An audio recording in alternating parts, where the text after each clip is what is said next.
Hello, everybody, and welcome into my latest live broadcast. Today, it's Wednesday, the 1st of November, 2023. Thank you guys so much for joining me today as we continue for part 2 from yesterday's part 1 of moving all of these server components from the Fractal Design 7XL case, which was severely damaged in shipping, over to a brand new BeQuiet Shadowbase 800DX, which comfortably holds a full-size server motherboard, which I was delighted to see. And though I had a few concerns, a little anxiety early on, we were short one standoff, and it's a shame that BeQuiet did not include a standoff. This is a $185 case. I don't think it's too much to ask for a couple of standoffs, but it's a minor complaint, and we have plenty of them because I built, thousands of computers and thousands of cases, and just had to rob from Peter to pay Paul, as they say. But if you missed that, be sure and check it out. That's from yesterday's show. We got all the parts moved over, and now it's a matter of hooking everything back up. So all the parts are installed, and now all the wiring has to get done, and the water block has to be reinstalled, etc. So as you'll see, I've got the counter cleared up a bit here. I've got the thumb screws out here for the water block. Just tried to make some space. I have not otherwise done any work to this since yesterday's show because I'm trying to include you in the entire process. These videos are live, unscripted, unedited, and try to keep them as realistic and authentic and genuine as I possibly can. Sometimes people say, well, these videos take a while. Well, yes, they do. That's what it's like to do this kind of work. To watch a polished video, it doesn't really give you a sense of really what's involved, what the dedication and investment is going to be. And I think it leads to people being disappointed in their experience because it's not like what they saw on YouTube. And that's frustrating for me if I'm looking something up and somebody says, oh, here's how you fix a particular problem. And then they gloss over it like, with all these edits and things, where the process was far more time consuming than they alluded to. So I just think there's enough of that in the world. You can watch a whole person's life go by in a matter of minutes. You can watch somebody age. There's videos of people that have taken a picture of themselves every day for a couple of years. And in the video will play, and over the course of a couple minutes, you see them age a couple of years. Nobody ages that way. It might be interesting and entertaining, but it's not very educational. But it be that as it may, that's what I do differently than what you're accustomed to probably from the YouTube channel. So if you're new here, welcome in, settle in. Think of this more like a classroom. School day is usually 6 or 7 hours long, and education takes time. You don't have time for education, that's fine with me.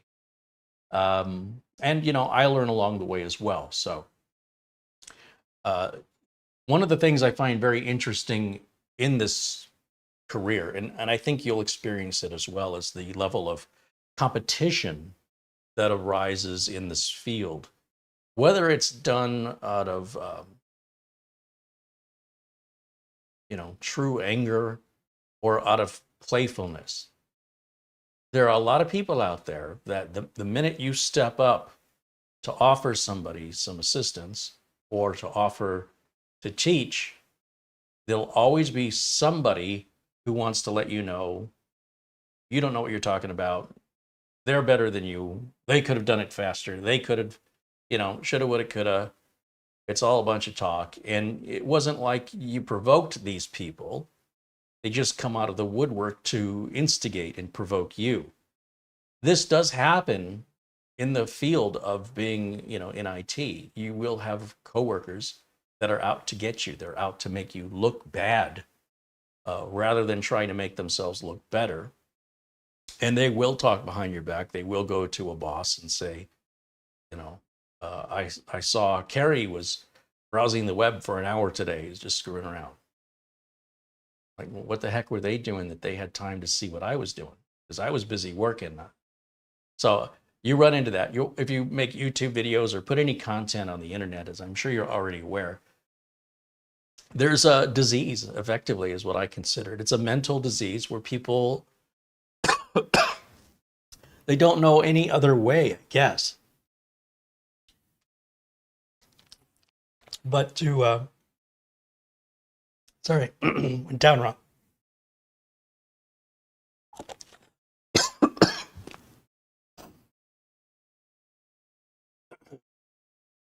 I'm not quite sure what the logic is when someone behaves that way.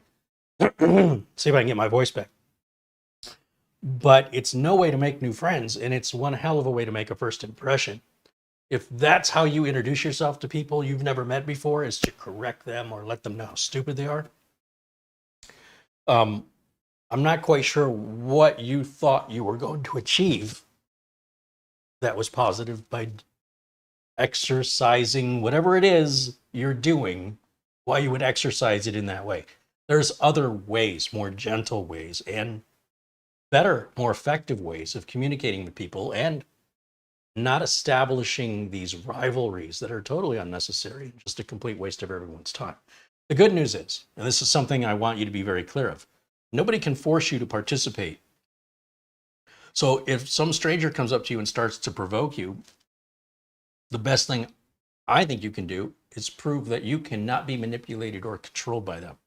Because if you respond in a retaliatory way, it's like you're being controlled. It's like you're their puppet. And they like that.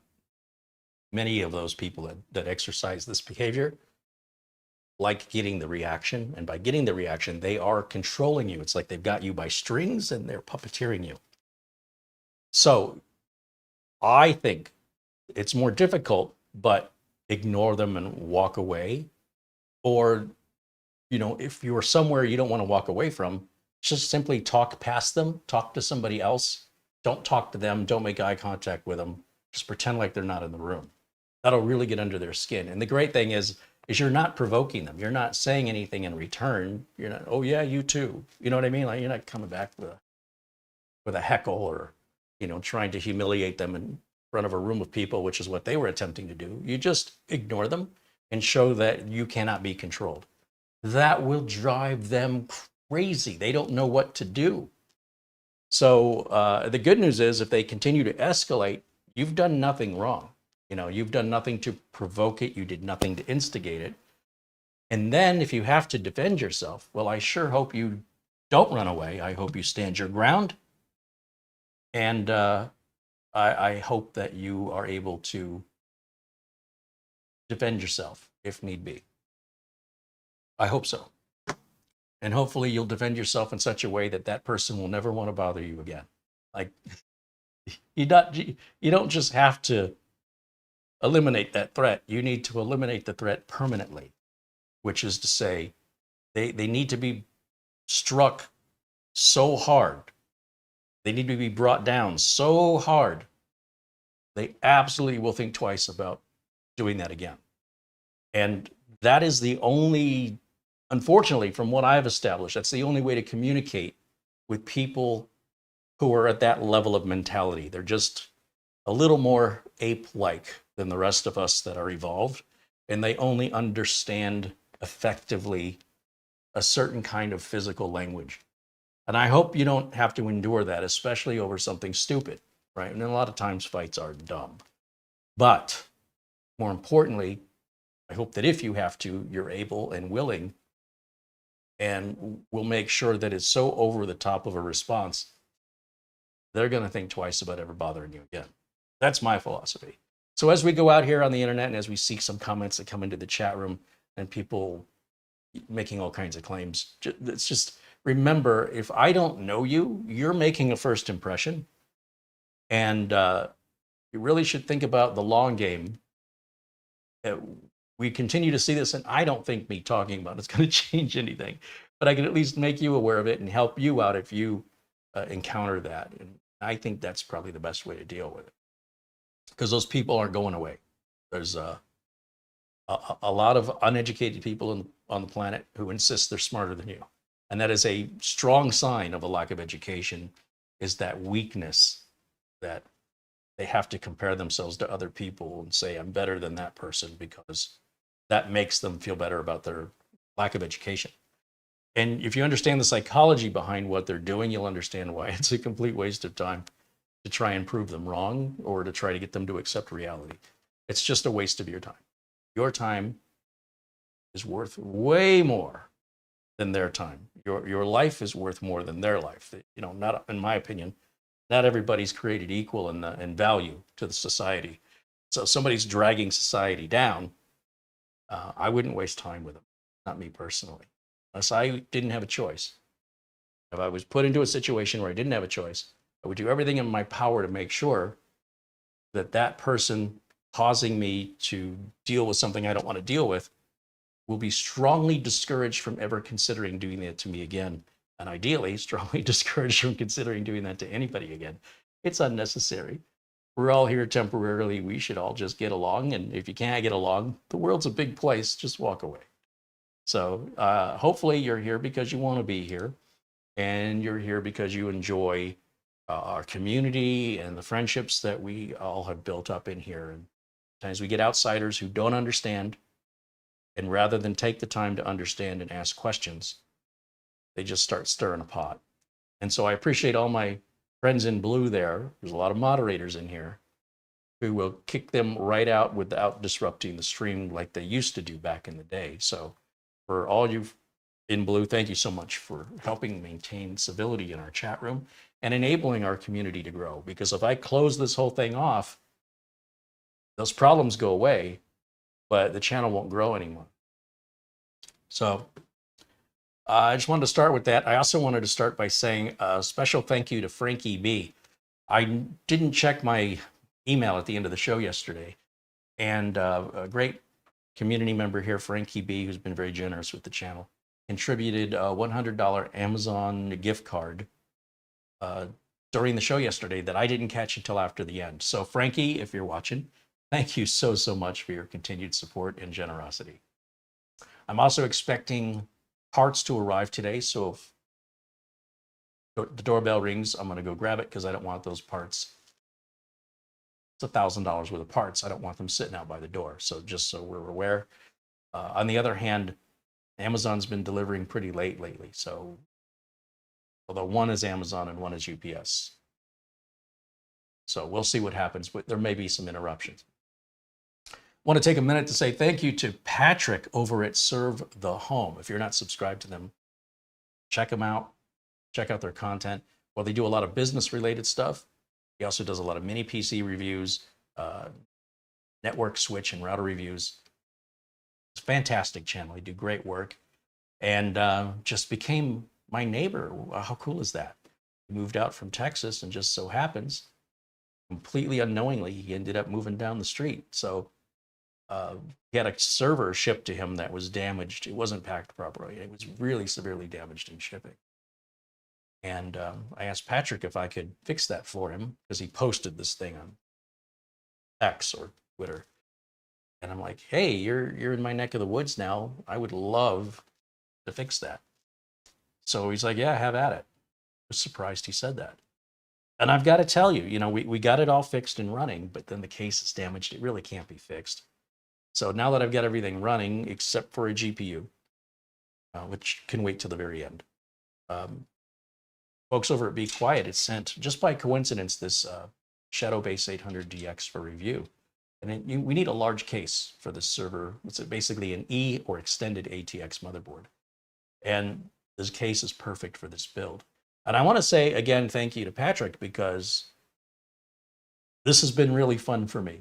I don't know if you can tell, but the mini PCs and the standard builds, they get a little boring. Even when I get some bizarre cases, they're a little fun, a little more interesting, but it's still the same routine stuff. So I like that we're really stepping outside of the box on this one. And regardless of the video performance on this, I don't care, because I'm really enjoying it. And I'm going to be sad when it's done because, then it'll be back to the old everyday stuff. However, I'll talk to Patrick and see if there might be some projects we can work on together or share, or if he's got another, he could have some computers hanging around that he just hasn't gotten around to that need some work. That makes great content for the channel, and I'm not spending money buying all the parts. And then I get to give it back to Patrick when I'm done, so I'm not burying myself in computer. So there's a lot of potential there. But in the meantime, I'm going to savor every moment of this one because I'm really having a good time. I hope you're enjoying this variation in the content as well. Well, it's very similar to a PC. Servers, everything's bigger, just on a larger scale. Bigger CPU, bigger and larger amount of RAM. The graphics card this had in it, a 3090. Still going to try and find a source that can repair the GPU. As I mentioned, many of you recommended Northridge Fix, but they will not respond to my emails or phone calls. So if you know of another reputable place that does board level repair in the United States, please leave it in the comments or send me an email. Let me know. I'll look into it. And maybe ask Northridge Fix, why are they not responding to me? Did I do something wrong? I don't know. Do they not want to work on it? Be nice to know. But I mean, don't harass them or anything. Just like to know why I'm not getting responses or return phone calls. It's very strange, especially with how everybody has all these great things to say about how capable they are, how good they are at what they do. This doesn't align with that. My experience is very different from what you guys are talking about, but maybe that's just the way they are in videos. I don't know. I have no idea what the reasoning is. But, you know what? I'm not going to force the guy to work on it. Just with the way you guys talked up Northridge Fix, sounds like they'd be ideal. And I think they're in California, so it's not that far to ship it. Just don't know. I'm just wondering if I did something wrong. It's very strange.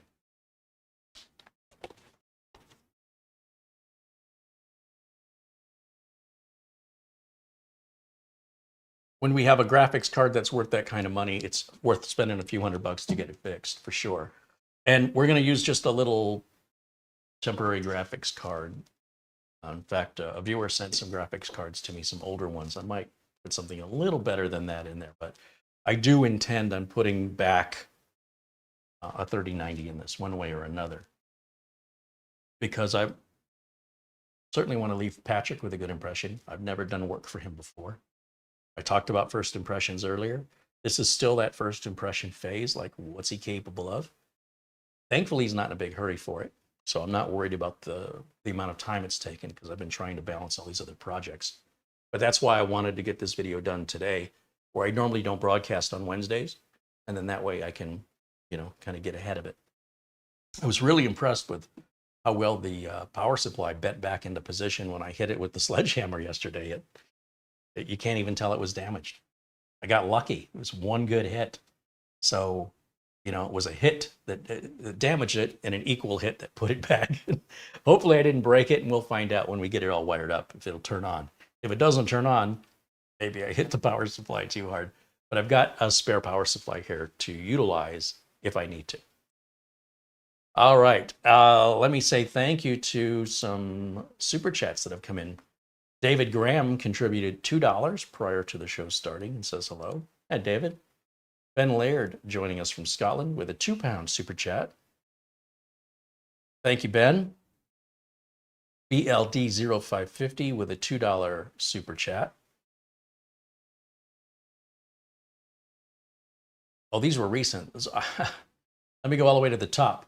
Our good friend Gregory Howard contributed a $20 super chat. That kicked us off before the show even started. He said, here's my I didn't make it fee for yesterday. So he wasn't able to make yesterday's show. So it's his absence fee. He says, hi, Carey, in chat from southwestern Ohio, where the temperature is 43 degrees Fahrenheit. Oh, man, I wish it was 43 here. We're still in the mid 80s here. So it's not bad. It's actually quite nice. It's a great time of the year to come visit Phoenix. Anytime in late October through pretty much through March is usually pretty good. Right now, even the nights, you don't need a jacket. It's 60s. Dustin Fuller renewed membership. Now I'm a member for 17 months. Says hello, Carey in chat. Hey, Dustin, thank you for renewing your membership and continuing to support the channel. Our friend Buster known in the chat room as Peter Laycock, continues his generosity and support with a 10-pound contribution and says, good evening, Carey, Marlena, and everyone in the chat. All the best from Bonnie, Scotland, where the temperature in Edinburgh is 46 degrees Fahrenheit. Well, a little warmer there than Ohio, which is 7 degrees Celsius, and it is raining. What's rain? Heard about that. I think I saw it on the internet once. Hi, Peter. Good to see you, my friend. Paul O'Brien, renewed membership, now for a member for 5 months, says hello to everyone in chat. This 5 months membership flew by so fast, see it creep up on me. Yeah, life has a way of doing that with time in general. Welcome to the club, figuratively and literally. And Paul O'Brien contributes a €2 super chat. He says, this is for the cause and effect of building PCs. Right on. Well, thank you, Paul, as always. Thomas MacT renews his membership now on month 14. He says, well, I get to send a milestone to all of you in chat. I'm waiting on Carey to start this party going. What's your milestone?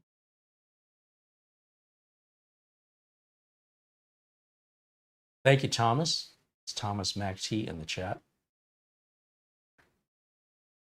And then that brings me to David Graham, Ben Laird, and BLD0550's contributions. Alvin Shaver with $2 super chat. Barry Russ with a $5 super chat. And Bikeman with a $5.85 super chat. Bikeman says, always educational videos from your channel, Carey. Here's my late contribution. Came in at 4:30 Eastern time. Yeah, well, we started at 4:30, right? Eastern time. I needed an extra half an hour today. I got up late, so all the things I need to do before I go live, I was rushing to get it all done, and I was debating whether or not to even just postpone this till tomorrow. But then I thought, no, I really want to get ahead of this, and there might be something coming in for tomorrow, and I hopefully will have everything I need for at least a motherboard prep on a 14900K for Friday's show, and we'll check in with Mitch and see if he wants to join us if he's available. That's what we've got coming forward, potentially on Friday. And thank you, everybody, for all your support and contributions and memberships. And those of you that are not in green or in blue in the live chat, the way those people got to be blue or green was, well, if they're green, they're paying membership. So that's a step above a free subscription. And with the membership, there are members-only videos I do every Monday at 1 o'clock. Currently still Pacific time, that are never made available to the public. They're just informal hangouts for myself and the members. It's because of the members, nearly half of what you're seeing on my channel every month is made possible. It's because of the members I'm not here speaking as a commercial for some major corporation. If I can get you guys a good deal for a product or a service I actually use and I think it's a value, then obviously I'll do that, but I will not read their script and I will not send it to them for approval. I will advise you no differently than I advise my paying clients. But when I recommend products to my clients, sponsors aren't telling me what to say to them or when to say it or how to say it. So I pretty much try and keep it consistent between how I run the YouTube channel and how I run my actual real repair business, and the way that I talk to people, treat people, and deal with advertising. So the memberships allow me to maintain that independence, as do the super chats, any form of content. Of course, the more people that watch the videos, the better they perform with regards to YouTube recommendations and search to other new viewers who've never seen the content before. Maybe, hopefully, want to stick around and become a part of the community and watch this thing grow. Paul O'Brien wants me to check my email. Let's see. Mark Gaines sends an Amazon gift card. Wow, for $100. He says, hope you enjoy this Amazon gift card. And that is from Mark Gaines, who is in Northern Ireland. Right on. All right. So welcome in, everybody. We've got, it looks like about a little over 200 people watching live right now. And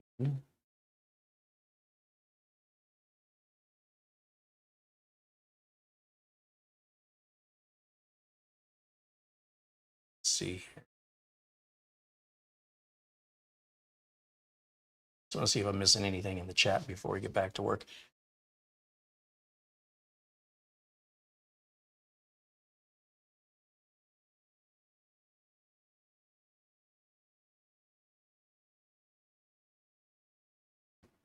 Louis Rossman.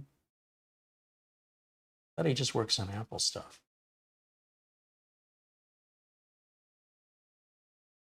Let me know if you click the subscribe button.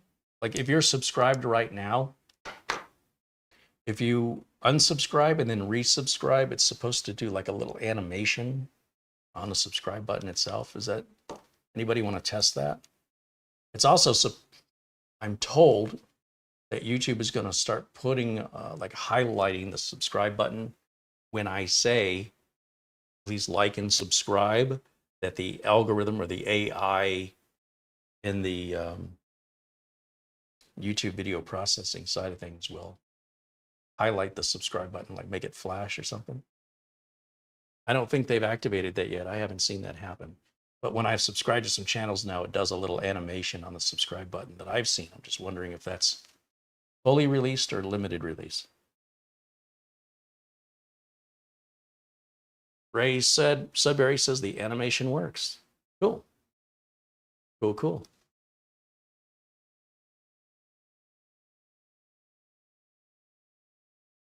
Ben Laird says, looks like Storm Siran is heading our way.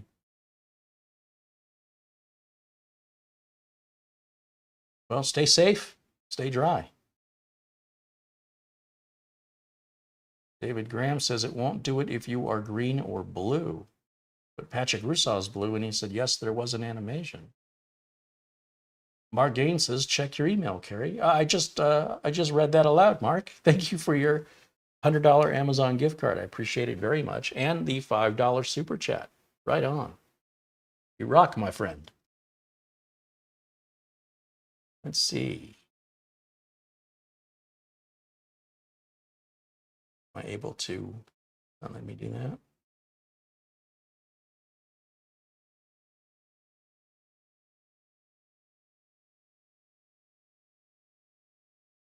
I'm used to having help from Mara do these acknowledgments on the super chats. They now have the little heart emoticon that you can add to the super chats, or that I can add in response, which I think is a great feature that YouTube added. Morton says, hello, Carey and everyone in the chat from Upper Marlboro, Maryland. Hey, Morton, thank you for joining us. So Morton sent in a $100 Amazon gift card and said, please use this for shipping to help with shipping some veteran computers from one vet to another. So there is a veteran who's been waiting for a giveaway. His name's Robert. And at the time, he was asking what I had available, and he had a very limited budget. And he's running an older machine, and he's been watching the channel for years. And he's been offered a computer in the past, but then claimed he didn't need it. Now he's decided he does need it. So I said, okay, well, here's what I've got available. And he's like, okay, I'll take it. And I said, okay, you know, give him a discounted price on it. Then he says, well, the car needed repair, so I can't afford to buy it now. So I guess he's still limping along on an older machine. And I'm mentioning this for Morton, that I'm going to get one of the little mini PCs boxed up, one of the HP off-lease computers, and we'll send that off to fellow veteran. I'll just call him Robert, and that should keep him in business for a couple more years anyway, at least until Windows 10 support ends. There has been a petition started to pressure Microsoft to extend support for Windows 10 on scheduled October 14th, 2025, end of life date. These petitions don't normally have any effect whatsoever, but couldn't hurt to try. Their argument is it's going to create a lot of e-waste, that there's lots of capable computers that once Windows 10 support is officially ended by Microsoft, they don't meet the requirements for Windows 11, which will force all of these people to purchase new computers. And what's going to happen with the old ones? Most people are not going to put Linux on them. Most people can't be bothered. And they'll just buy a new machine. Guess where the old one's going to go? So they're pressuring Microsoft, stating that all of this massive e-waste is avoidable by simply extending the life of Windows 10. So I'm hopeful that it'll have some impact, but I'm doubtful it will, because Windows 10 is getting a little long in the tooth. 23H2 for Windows 11 was released yesterday. And if you don't follow on my YouTube channel, there's a section that's called Post, Community Posts. And if you look there, I posted a link to an article explaining what 23H2 is, how you can get it if you want it right now, as well as download an ISO image. And what was great is the ISO image, I think, was 6.1 gigs, whereas the 22H2 is 4.7. So it's a good 20-25% larger. Still going to use the same size flash drive, right? Because it's always been more than 4 gigs. And then the next size up from 4 gigs on a flash drive would be 8. So you definitely want an 8 gig flash drive if you've got one, or something larger, but preferably, my preference is to use it. But anyway, I went ahead and downloaded the ISO image and I've tested it out. And as far as I can tell, the Microsoft Windows Media Creation tool is still not making 23H2 available. Not yet. At least it didn't for me. So I had to use a download link to get it from Microsoft, and used a program called Rufus. What's great about Rufus is when you select the ISO image that you want to convert to a bootable flash drive, when you go to start the recording, you know, to make the image onto the flash drive, Rufus says, oh, I notice this is Windows 11. Do you want to, and then it has like 5 checkboxes: turn off telemetry, turn off the auto encryption, which has been in the news lately with it. This auto encryption is a software-based encryption that slows down your read and write speeds of your SSD. And many SSDs have built-in hardware encryption that could be taking advantage of. So that's another downfall of Windows 11. So there's a checkbox to disable that from defaulting to on. There's a checkbox to allow a local account, to not force a Microsoft account. And then there's a couple other checkboxes. So you don't have to do any coding or editing of any files. It's all right built into Rufus. Rufus is a free utility, safe to use. It's been around a long time. And it's great for taking ISO images and making bootable flash drives out of it. And it's a very small, tiny little file. 4.3, I think, is the most current edition. And you'll need the most current edition for it to recognize the most current ISO image for Microsoft to offer you the right options for it. And I did that last night, tried it out, works great. There's nothing about 23H2 that I think justifies rushing out and getting it.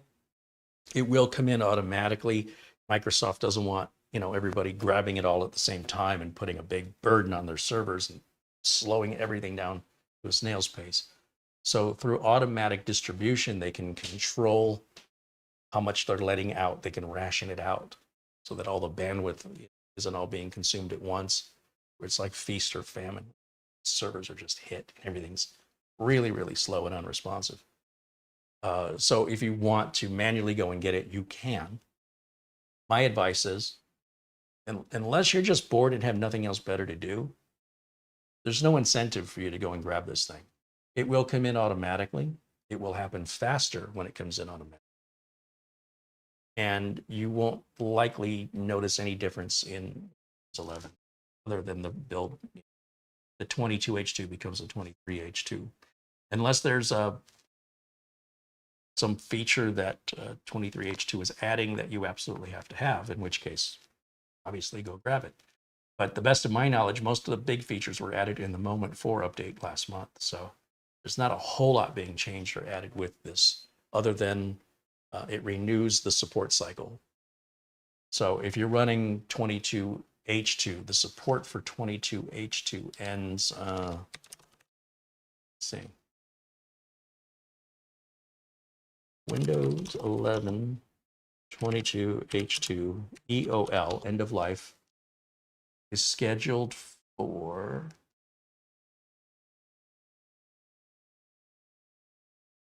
so if you have 22H2, you will stop getting updates on October 8th of 2024. It's end of life. So you want to have 23H2. Say this really slowly. You want to make sure if you're running Windows 11 Home or Pro that you are running version 23H2 or greater by October the 8th, 2024.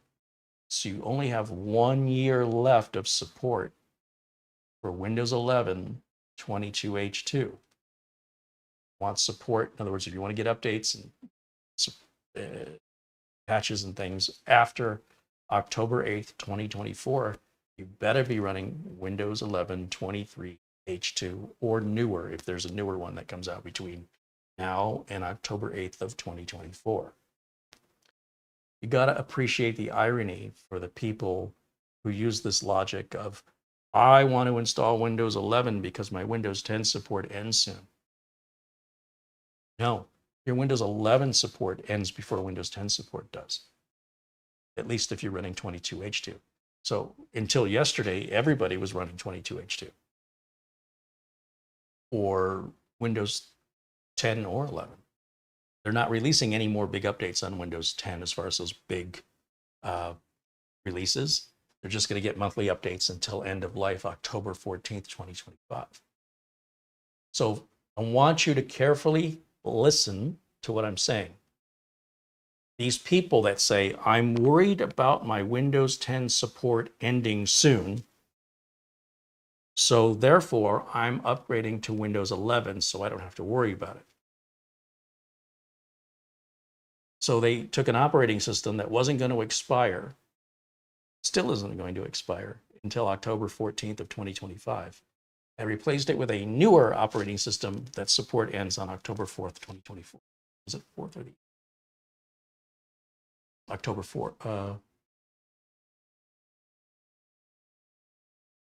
think I got that. But if before, double check, October 8th.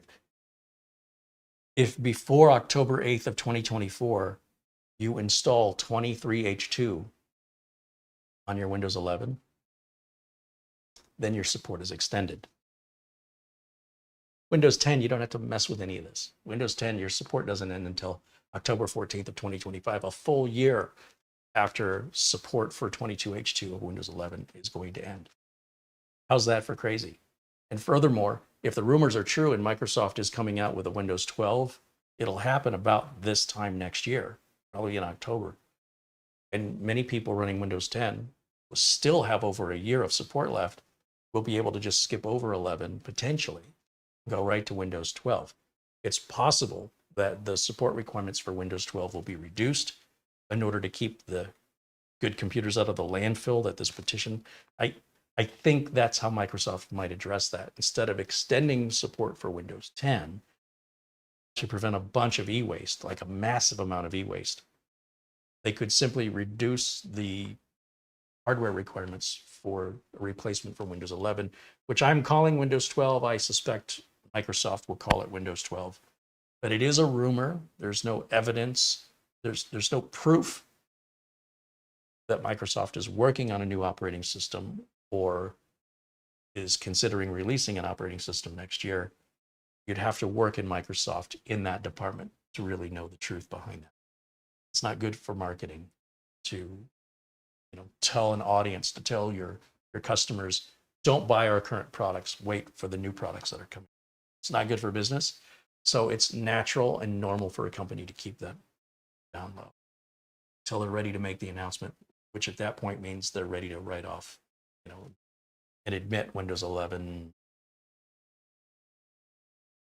isn't that good. Because you can't tell me how great the new operating system is without at the same time telling me how inferior the one you're replacing is. So Microsoft doesn't want to jump the gun on this. They want to continue to make sales. They want people to believe in their products, and it'll always be just kind of a company secret so that people aren't planning, to skip a purchase to wait for the next thing. So I could be wrong. I'm speculating based on the history of Microsoft's actions and what they've done in the past and the low market share of Windows 11. It's only 20% of Windows computers have Windows 11 installed. 80% of Windows installed computers are Windows 10. So that's a big failure from Microsoft's perspective. And once a product is tainted, like once the public has their mind made up about it, you essentially need to come out with a new product, even if it just means changing the name. It could be the same. The public is so simple. You could have the same exact product and just give it a new name and tell them it's new. And that can sometimes be all it takes to reverse public opinion and say, oh, well, that Windows 11 sucked, but the Windows 12 is great. That's why there are different manufacturer names or brands all made by the same manufacturer. Is it Whirlpool? Is it KitchenAid? They're the same, stuff like that. So just bear that in mind and decide for yourself what the right path forward for you is. So as far as 23H2 goes, and the reason I bring all this up, this 23H2 isn't really adding much to features or benefits to Windows 11. Those big features were added in the Moment 4 update last month. So what this 23H2 is really doing is it's renewing your support cycle. And since you have until October 8th of 2024 before you need to absolutely have 23H2 minimal as your Windows 11 install, I don't see any reason why you should stop what you're doing and go grab it today. Unless, like I say, you've got nothing else going on and it just seems like fun for you.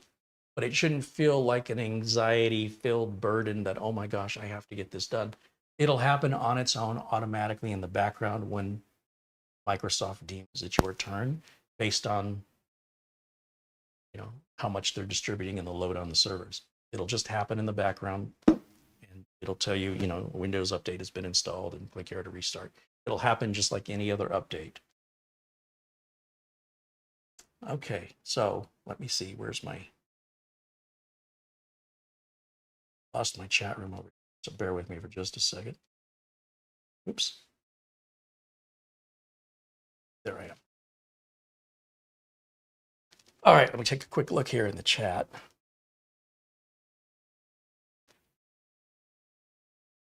Doman 2000 said all the simple workarounds to install an older hardware still work on the latest 23H2 ISO. So one of the benefits, one of the reasons you'd want to go to Windows 11 is for the added security enhancements that Windows 11 makes possible. So if you were to circumvent those security checks because your computer is not meeting those requirements, then you're defeating the whole purpose of having Windows 11. Like, it doesn't make any sense to me why you would want Windows 11 when the main purpose behind having it is to be safe online.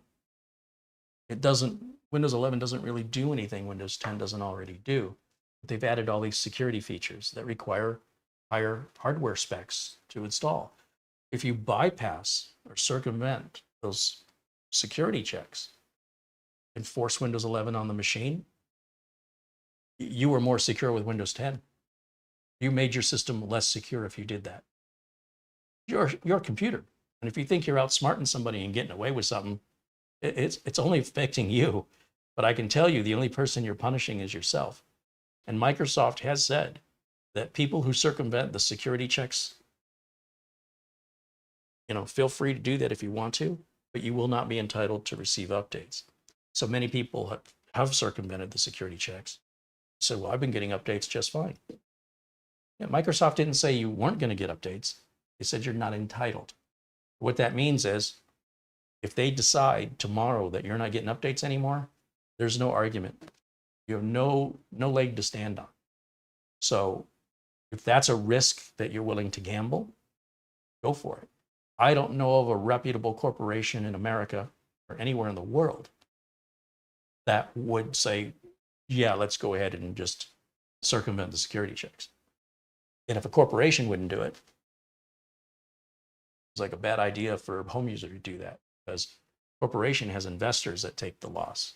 Your losses are going to come directly out of your expense. So I would think very carefully about why you're putting Windows 11 on.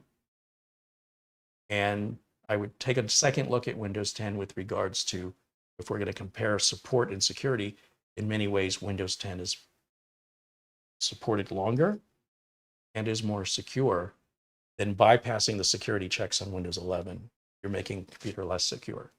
And then if it's 22H2 and you're not putting 23H2, then your support, as I mentioned earlier, for Windows 11 ends next year, whereas your support for Windows 10 ends 2 years from now, a little under 2 years from now. So October 14th of 2025 is still a long way away. I'm not here to tell you what you should do. I have no idea what you should do. I just want to give you the information, and then you make your decision knowingly accepting the consequences and risks that you're taking. That's all I'm trying to do, is give you the most information for you to make the best decision for you. If you're doing work for clients, this is a no-brainer. Clients, if they're going to have Windows 11, they have to have compatible machines. And if they're going to have Windows 10, which all of my clients are running Windows 10, all of my business clients. And certainly the discussion of Windows 11 has come up because Microsoft marketing has done a great job of making sure everybody knows what it is. They just don't know why they want it. Oh, it's new, so it's better, is kind of the mentality. And so all of my clients, once it was explained to them in the same way I just explained it to you, are very happy to stay on Windows 10 and to discuss replacing Windows 10 no sooner than 2025. So when January of 2025 comes around, there could be a Windows 12 out by then. And depending on what their hardware is, and if the company's growing, staying the same, getting smaller, depending on what the economy does, we can make a decision, a year and 2 months from now. That's a long way away. In the meantime, the companies don't have to worry about retraining employees, replacing any hardware, or having any downtime for the upgrade, and then worrying about older printers maybe that won't work, or older software that may not work. So when we do have an option for the customers, we always do a test machine. We'll take somebody who's mostly computer literate in the office, and they'll be the guinea pig with the new operating system. And the reason for this is twofold. One, we don't want the entire office to all be down because something is incompatible that we didn't know about. And two, I don't want to get a bunch of phone calls from a bunch of employees at the same company, because I'm not there at the company working there. They have to call me. So I have the employees go to a specific employee, usually the office administrator. And the office administrator is usually the one that's there the longest. Like they're working more days and more hours than most of the employees. And they're the most comfortable, generally speaking, at least with my clients, with the technology, and can answer a lot of basic questions from other employees that they don't have to burden me with. So sometimes the questions are not things that I deal with anyway. So one of my clients gets their phones from one place, they get security from another place, they get their Xerox machines, copy machines from another place. So depending on what the problem is, anytime, for some employees, anytime they have any electrical gadget that doesn't work, they call me. That doesn't work for me. So what they need to do is they go to the office administrator. If the office administrator isn't there, then of course they can call me. But the first thing they should do is go to the office administrator, who's familiar with the common settings that are being used for their office. Like, say the internet's out. Can't get internet. What do? The office administrator knows where the router is and what it looks like and how to unplug it and plug it back in again. Doesn't need to involve me unless that doesn't fix the problem. And we'll put a new operating system on the office administrator's PC. Let them run it for about 30 days. And then depending on how those 30 days go, we either go ahead and start scheduling a deployment or postpone it until those issues get resolved. Me personally, I require 30 days of no issues before I deploy anything company, because I just don't want that kind of stress in my life. That would be a bad day for me if we find out, we just changed the company over to some, Windows 12 or even Windows 11, and some application they only use rarely snuck under the radar. Now, all of a sudden, everybody needs to use this application, and it won't work for any of them. Now, I'm going to get a call that basically says, stop everything you're doing.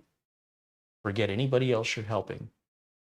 Get over here right now and fix this. I don't like that. And I will deploy an operating system out for myself in a very similar way. I won't put a brand new operating system like on the streamer and say, well, let's just hope for the best, and then maybe I just don't broadcast it until I figure out what the problem is. It's not worth it to me.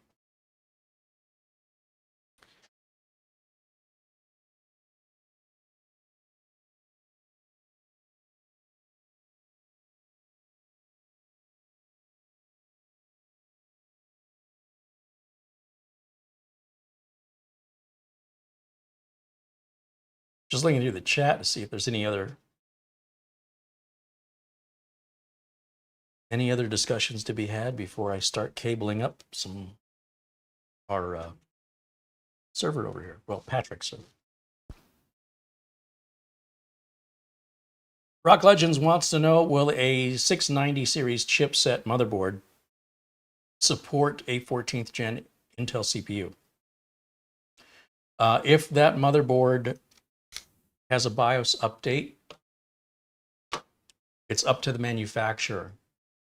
There should be no reason why technically it doesn't work, but the manufacturer may not want to pay an employee or employees to update the BIOS code and test it, and then pay the web developer to add it to the website and pay bandwidth to distribute it for a product they've already sold you and they're not making any money on.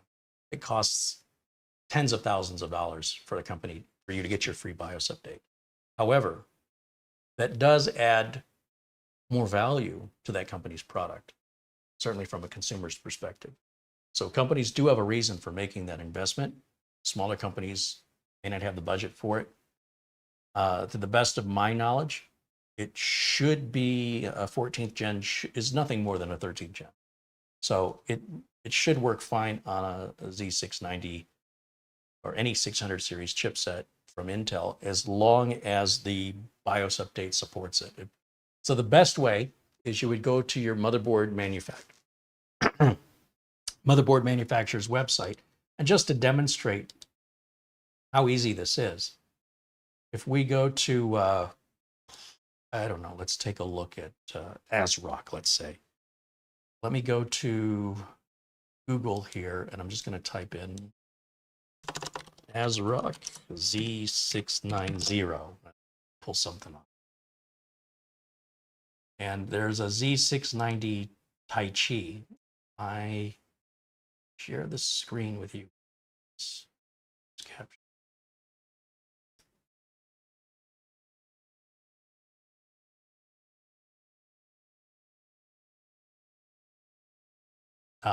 You can, not ask some random stranger on the internet. Go to the manufacturer's website for the make and model of board you have or are thinking of buying. And so here we're on the Z690 Tai Chi. We want to know, hey, will this work with 14th gen? And it says right here, supports 14th, 13th, and 12th gen. However, you might need an older CPU, a 13th gen, for example, or 12th gen, to get the BIOS update installed. So if you are going to upgrade a motherboard you've got now that does support 14th gen, and you've got a 12th or 13th gen now, you want to do your firmware update or your BIOS update prior to doing the upgrade. BIOS update first. If we look up, say, ASUS Z690, let's just take a look there.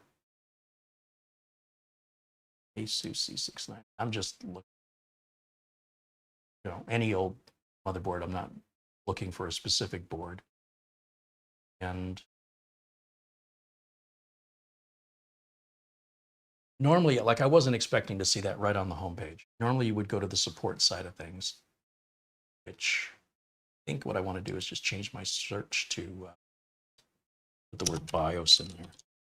And then, yeah, here's a Prime Z690A. Click on that. And under BIOS and firmware, it'll tell you what the BIOS does. So the latest BIOS was released the first week of October, it looks like. And it says, update microcode for Intel 14th gen processors.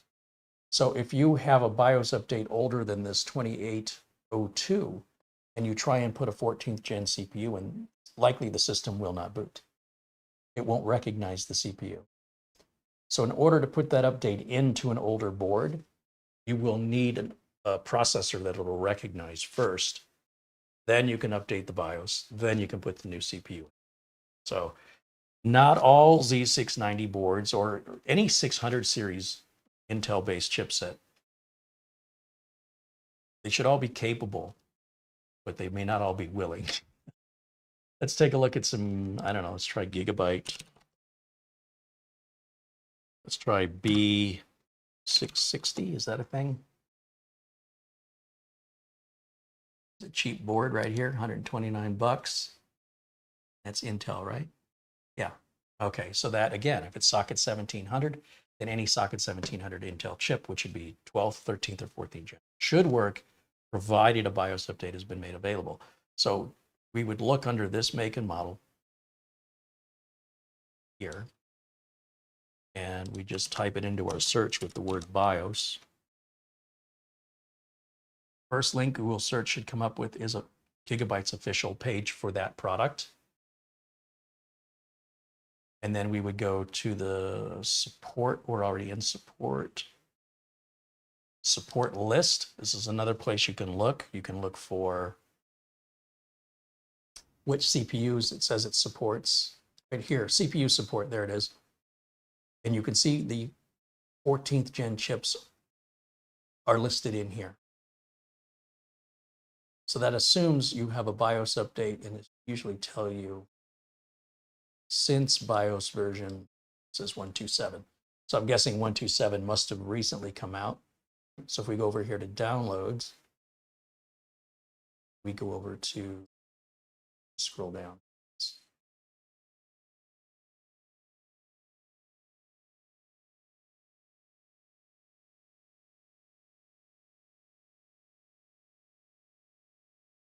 Why am I not seeing BIOS here? Let's do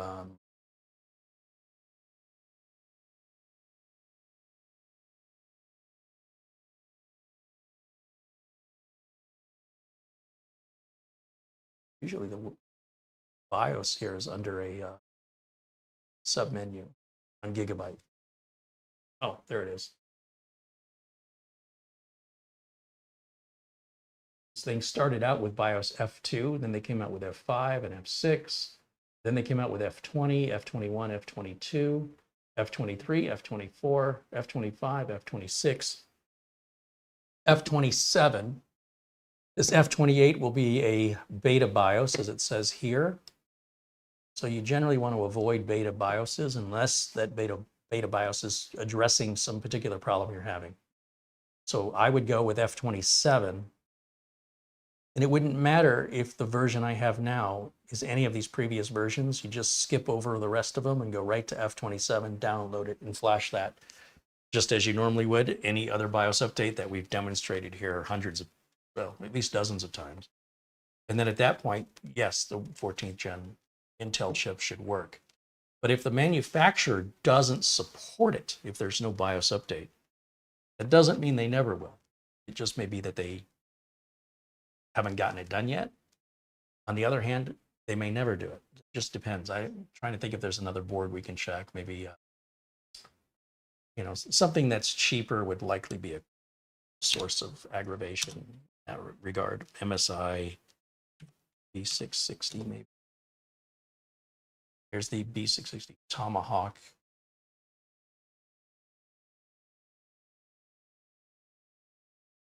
And then we go under support. and compatibility. CPU support. Lists all the CPUs that it's compatible with in 14th gen is there, and the version of BIOS you need to minimum. You need that version or larger, right? Because as you know, we look at this next year, there may be newer BIOSes out, but since we're looking at it today, probably whatever the latest BIOS is, especially if that BIOS release is recent, the reason for it was probably for the 14th gen compatibility. So far, we're not seeing any socket 1700 boards that are not supporting 14th gen, but I'm sure there's some out there.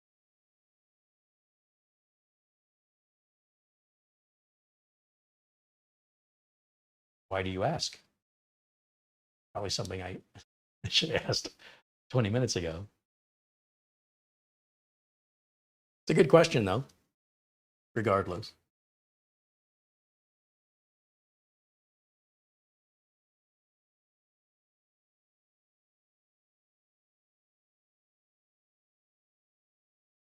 Carlos says, is there an end of life to Windows 11? We just got done talking about that, so I hope you'll go back and watch what you missed. Every operating system has an end of life, and they'll tell you the end of life by simply typing it into Google. But do make sure that you type in which version of Windows 11, 22H2, 23H2. They each have different end of life. Let's see what else.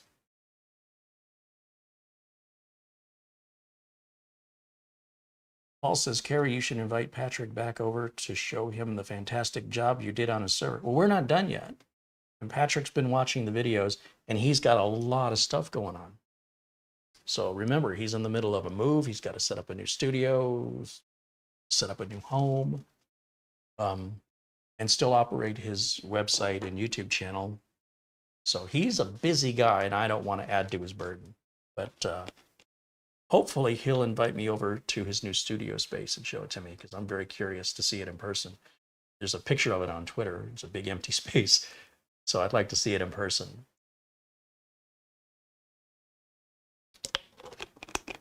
But we still have work to do to the server, so it's not ready to give back yet, regardless.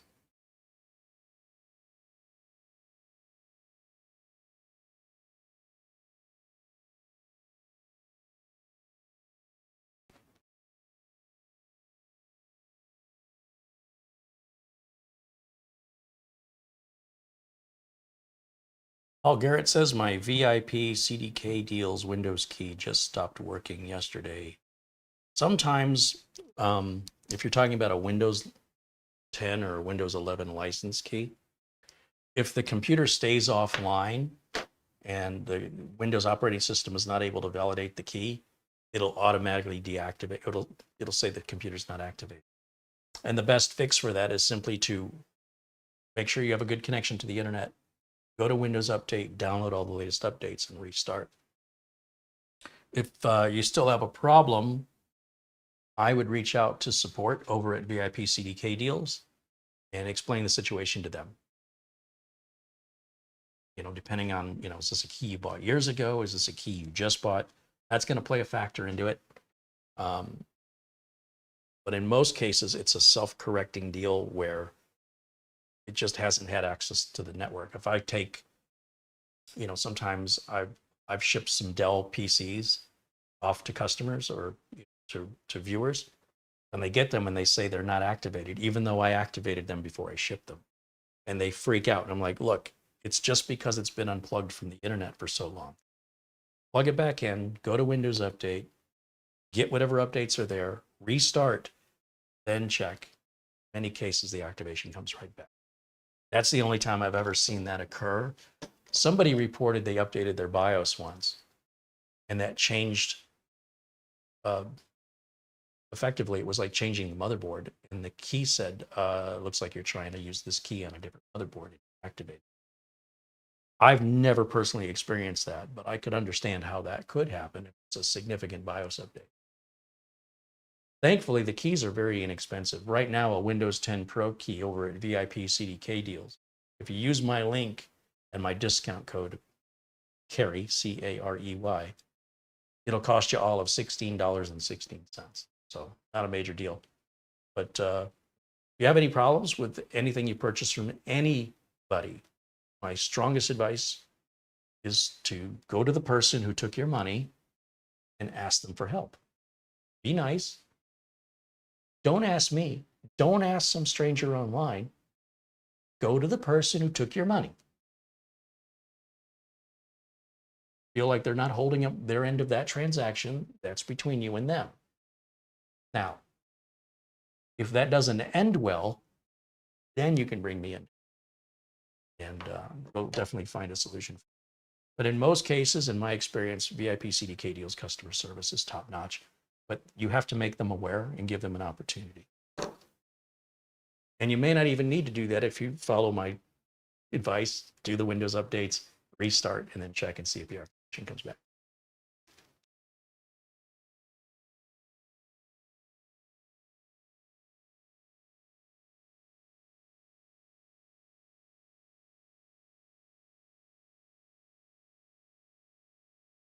Paul said he's just going to buy another key. I mean, it's cheap enough, right? But at the same time, you're not giving them any opportunity to help you. They're not watching my videos. They don't know you're having any issue unless you tell them, and they can't offer to help you if you don't ask.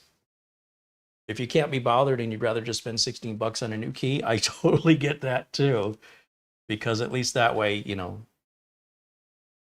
you get an instant response rather than waiting for, having to explain everything, try different things out to eventually get you to your solution. So to each their own, but I have found that when I hear back from viewers that have had to talk to customer service at VIP CDK Deals, almost 100% very satisfied with the response. There's been one or two, but not enough really. It's mostly 100%. And again, in those rare cases, I just step in and take care of it. So.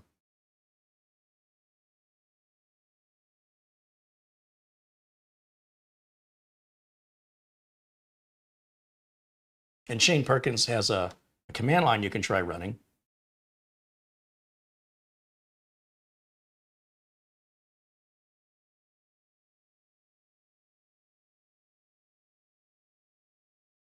Skeleton wants to know if a graphics card can go with many gens of Intel i5 CPU. Any graphics card that is is compatible with the socket that you're plugging it into, like a PCIe socket, will work on any Intel or AMD chip. So the question is, will it bottleneck? Does it make sense to buy a $300 GPU and put it in a $50 used computer? It'll work, but it's off balance. You could go and buy $7,000 worth of tires, 4 really nice tires, to put on your car that has a blue book value of $2,500. I don't know why you would, but you could. So yes, it will work. I don't know how well it will work, but it will work.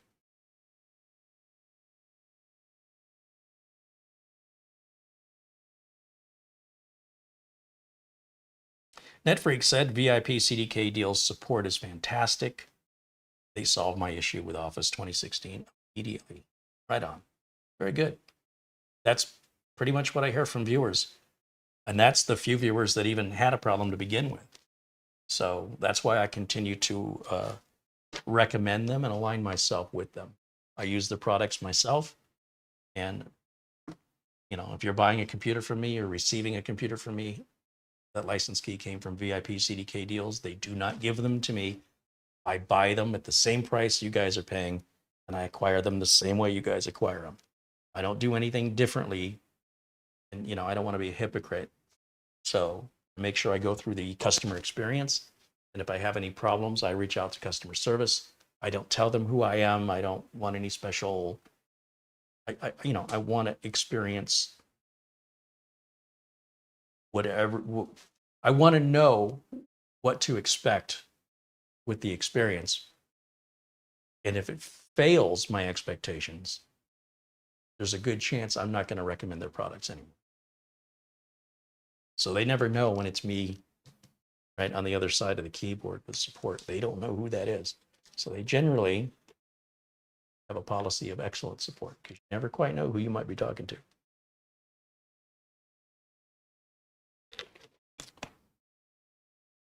Avery wants me to check email. All right, let's see what's going on with email.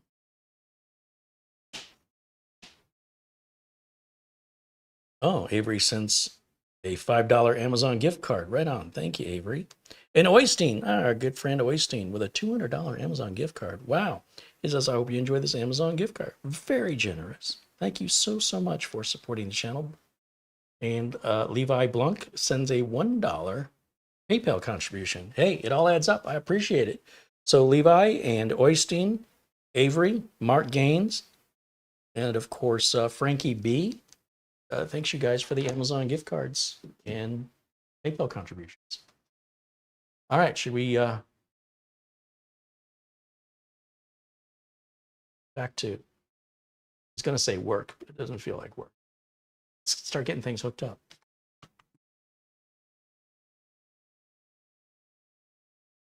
Let's see. Looks like I took my glasses off too early.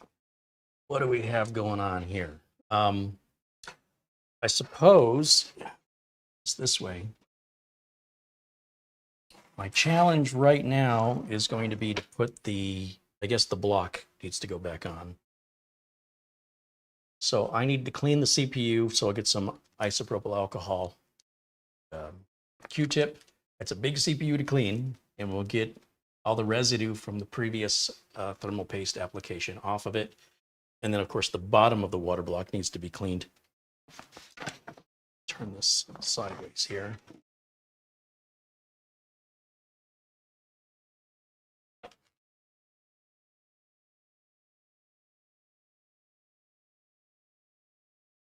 Oh, that's the USB cable coming off the water block. Okay. I get it. These cables are going to drive me crazy because they're going to knock everything off my counter. Let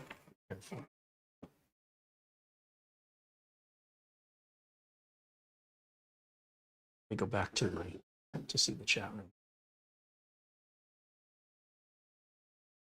All right, there you guys are.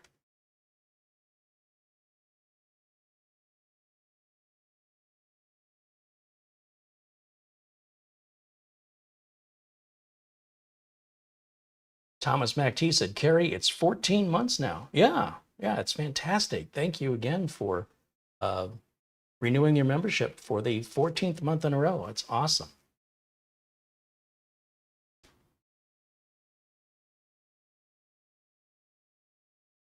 Paul O'Brien says, did you get my Amazon gift card? I sent it to you. It says it went through. It does not appear that it's come through yet. Let me just double check and make sure I didn't overlook it. Yeah, nothing has come through. Oh, wait. There was a $15 Amazon gift card. He goes, here's towards Black Friday. Hope it helps. As usual, we enjoy learning from you, soaking up your knowledge, taking your advice, and utilizing what we've learned. Thanks again for everything. I already sent a reply to this. You should have already gotten my response saying thank you. That goes through emails. Amazon, it might be in your junk folder. It comes on behalf from Amazon.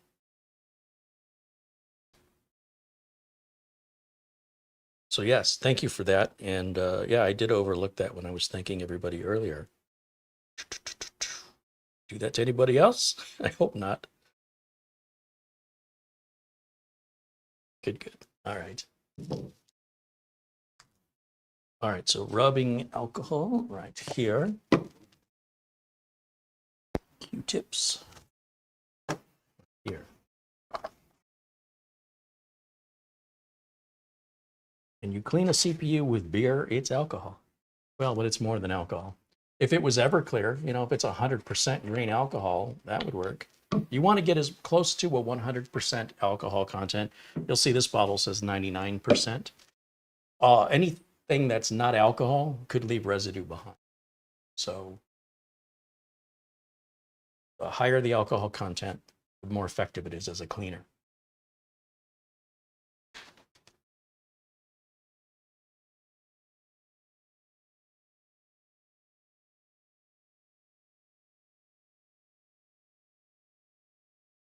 So I'm going to just start by lobbing a bunch of this stuff on here on this Threadripper Pro CPU.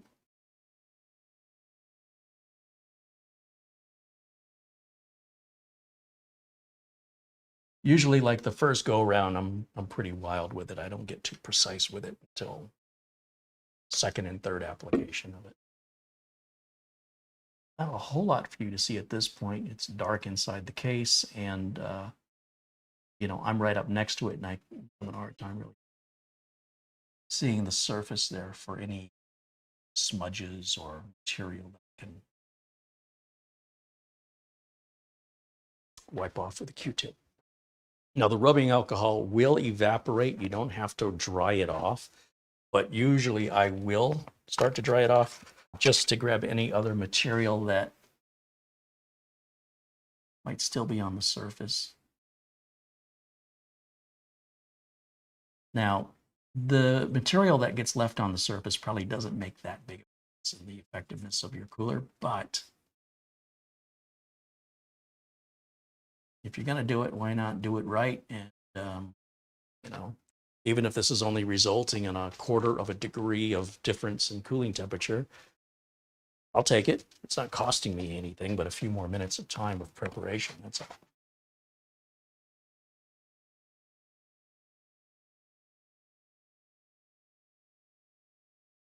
It wouldn't be the internet if we weren't having a discussion about heat on the computer.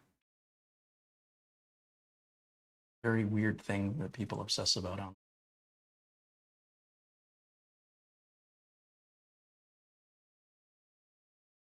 If you didn't know any better and you went online, you'd think that everybody was having problems keeping their computers cool, and that a guy like me that fixes computers must spend most of my time fixing overheating computers. The reality is I've maybe fixed a half a dozen overheating computers in over 30 years of doing this professionally. It just doesn't happen. And the people who generally are affected by overheating are people that aren't cleaning out their fans, or they have their fans installed the wrong direction, or they're overclocking or overvolting their CPU, creating their own problem. So I don't really have any sympathy for these people that want to think they can outsmart the engineers and then whine and complain about how hot their chip is running and their computer's overheating. If they ran it the way it was intended to be run, they'd never have an overheating problem. So that's coming from somebody who works in the industry. It's almost always a self-inflicted injury that's totally avoidable. But people will overspend, in my opinion, for unnecessary items that are mostly placebo effect, whether it's the type of thermal compound they're buying or how they apply it, or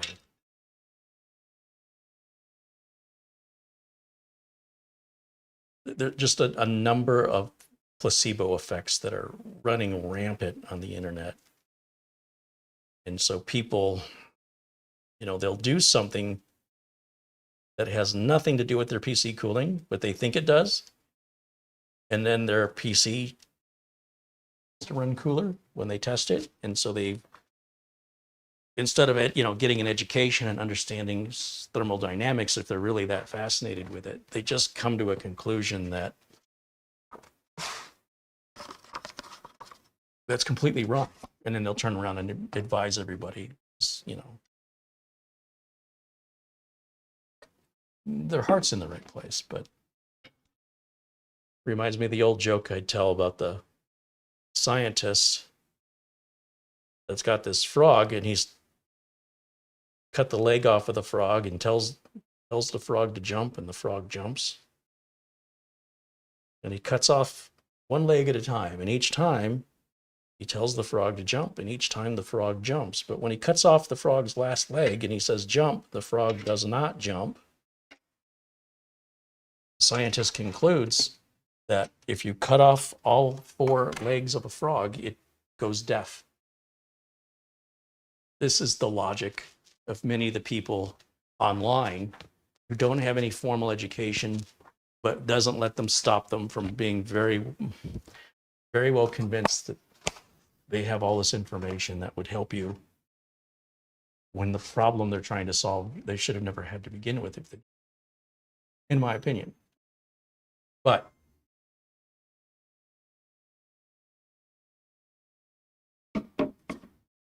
apart from costing people money and misleading people with false information and false conclusions, I don't suppose it's really hurting anybody.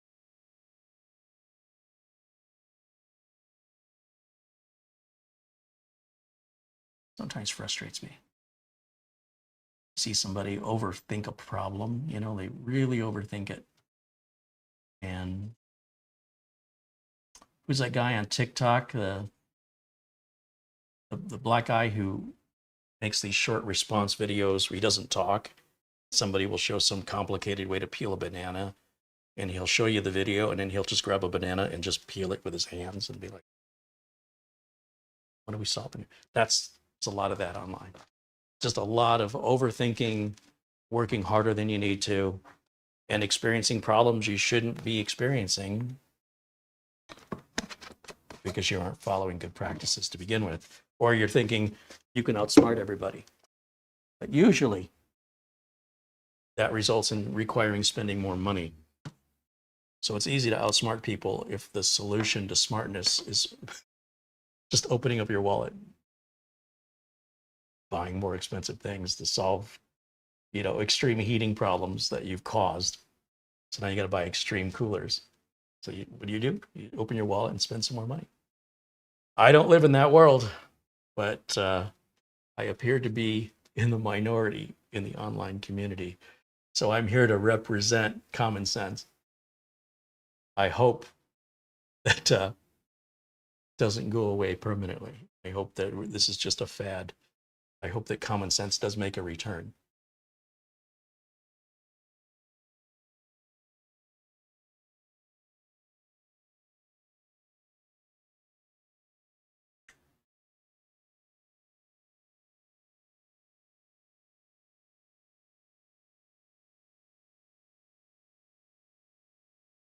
Ray Cut says, hello, Carey. It is 5:47 in the morning in Malaysia. Right on. We have a viewer in Malaysia. How cool is that?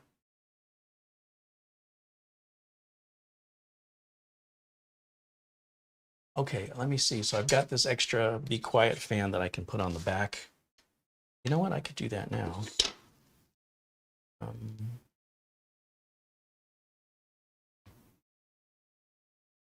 I do with the screw.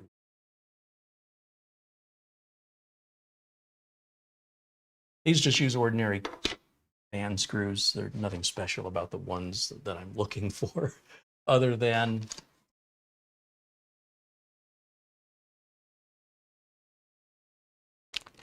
just my OCD.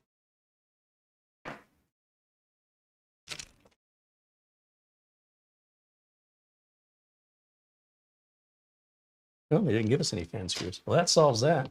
I got this little jar here. I'm sure I've got some fan screws in here. Yep.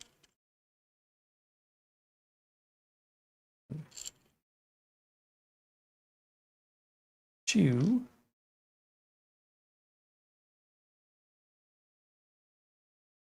Three.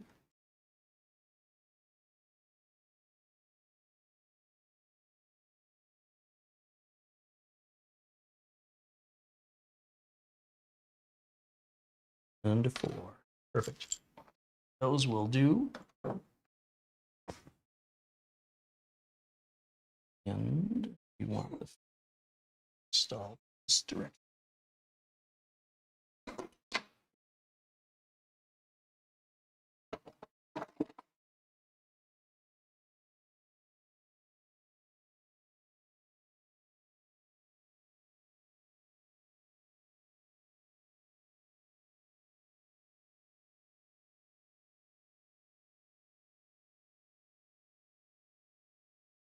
This is going to be in my way.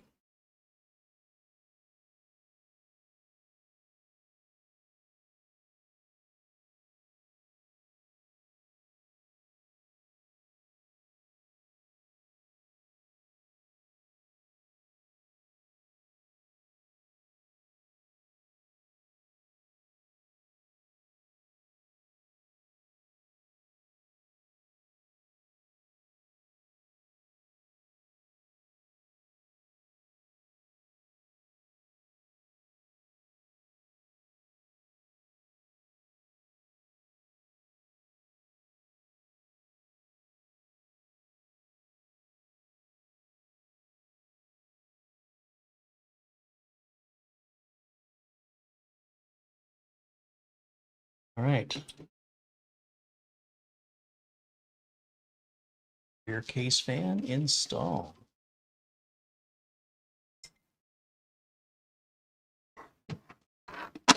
So as for the water block, I'm going to do this, I think I want to lay this flat and work with gravity.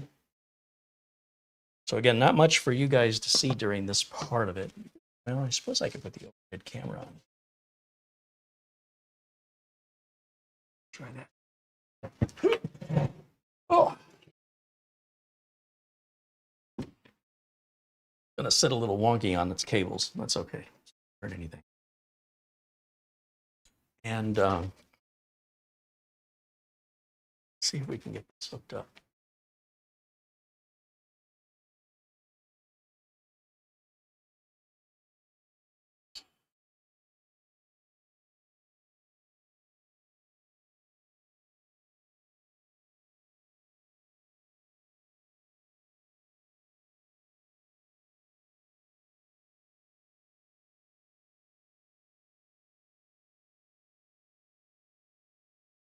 I don't know, that might be a little too close. Let's see what it looks like.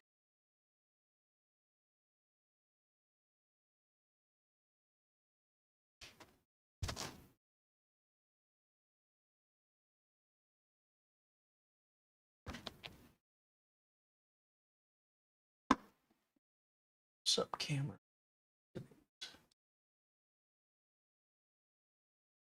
Yikes.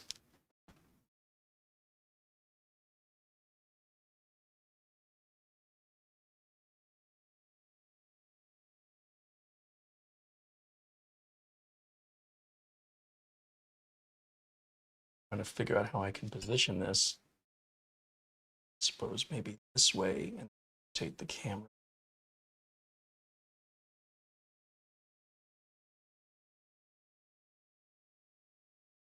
Hey, that'll work. Now this is going to take a lot of thermal compound, as you can imagine, because that is a big CPU. And I have my way of applying thermal compound, and again, the competitive nature in this business really draws out people who disagree. But I'm not telling anybody how to do anything. I'm simply showing you how I do it, and I'm not asking you for your approval. The person whose approval I am asking for is my customers. And so when you're my customer and you have concerns, I absolutely hear them out. But as a viewer, I am simply sharing with you my techniques.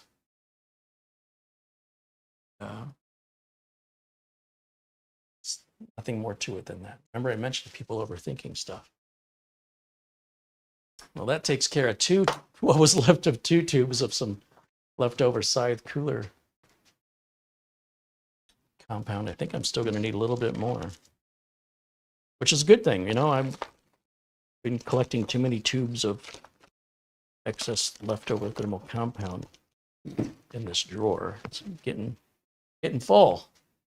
I think I'll just put a little bit more on there.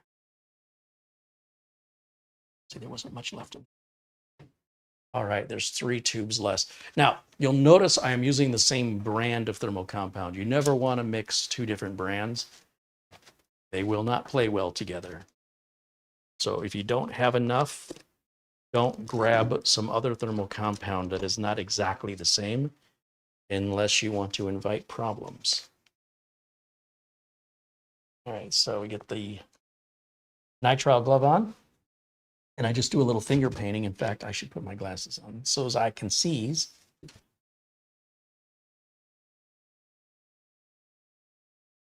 Ooh, it's starting to get a little bit thick. When thermal compound ages,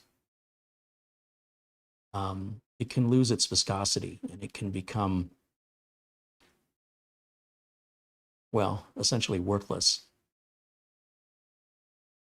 And this is right on the edge, some of it. But because it came from 3 different tubes, it looks like one of the tubes was right on the edge of just being too dry. But again, because it's all the exact same thermal compound, it just came from 3 different tubes, it's okay to blend these together. Oh, looks like I got just enough on there. I like to make sure the entire surface of the CPU is covered. I don't like to hope, right?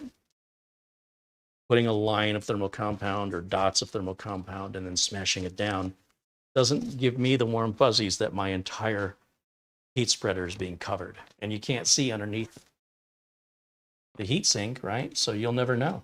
So you take it apart and you'll find out just how effective your method was or how ineffective, as the case may be.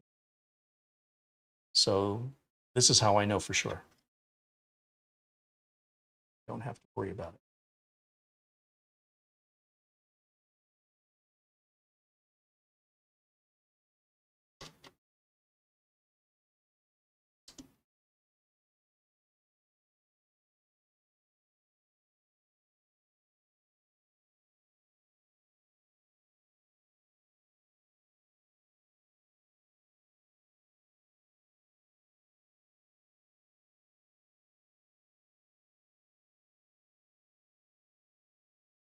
Okay, that looks good.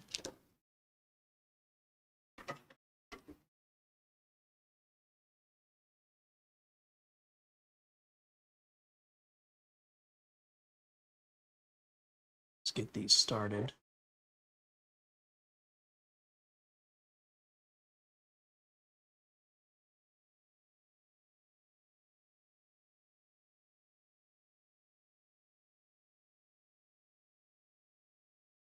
And when we tighten these, try and tighten them more or less equally. Really do not want to use an electric driver for this, but I'm busy today. Just gonna, oops, tighten them. Take up some of that slack.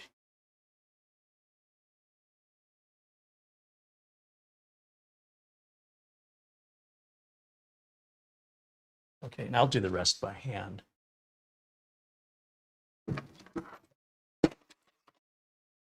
Just feeling lazy today. So we'll just pick a corner.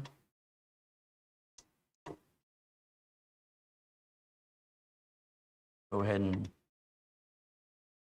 tighten that down. Go to the opposite corner. Tighten this one down. Then this corner, tighten that down. And finally, the one that's got all the hoses and wires around it. I should have started with this one. I guess I took that one tighter with the electric driver than the others. So that's okay. And now we're just going to go back over them again, opposite corners. And we're going to tighten them until the screw stops.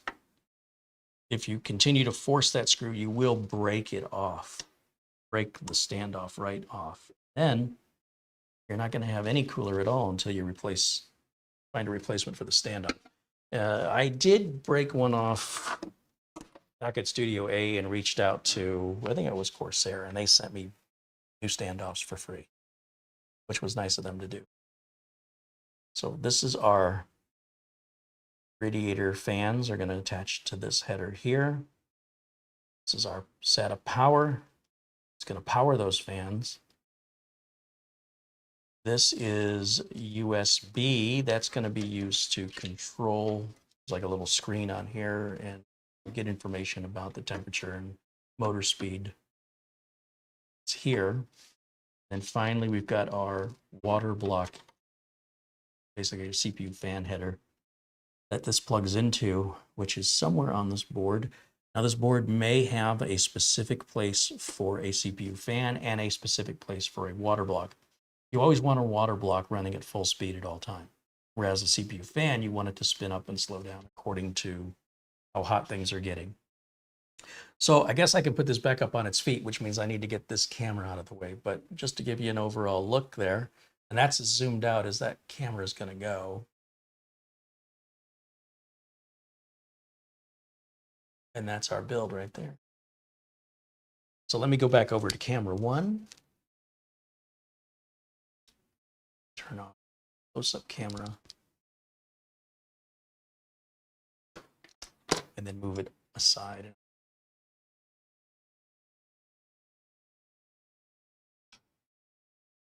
fact, I think I want to move this wire. This is bugging me.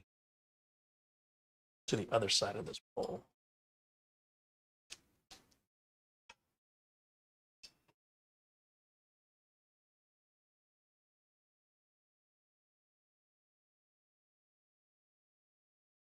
And we can pick this back up. Whew.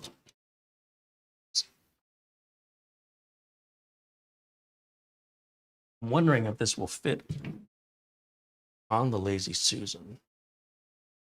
It's one way to find out. So I'm going to need to get to both sides of this constantly. Let me see.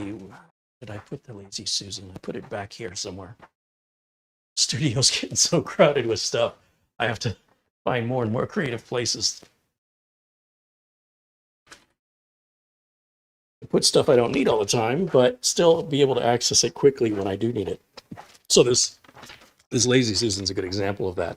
It's fairly large, not exactly super easy to just have a space to throw it.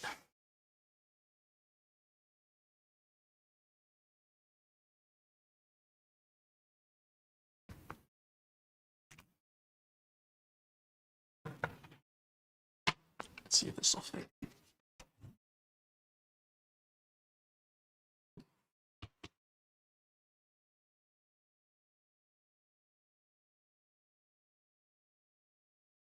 Oops. Yeah. By Jove, I think he's got it. What did I knock off? My little SSD. It's fine. That ain't gonna hurt nothing.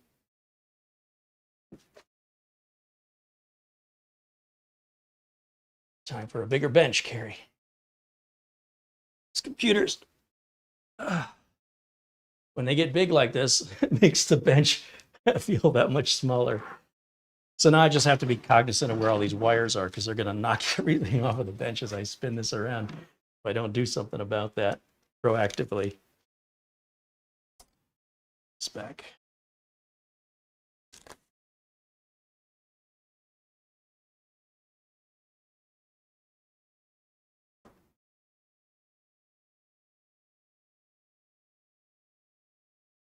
All right, there we go. So I can start hooking up some of these cables here. In particular, let's see.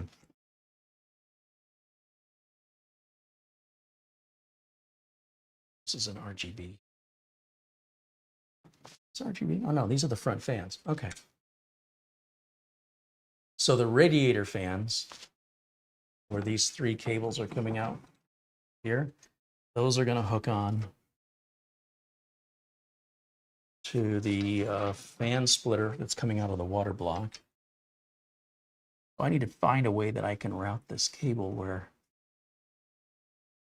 it's not unsightly. Let's see, I think I can go this RAM. Hopefully we have enough slack that we can through this cable mat here.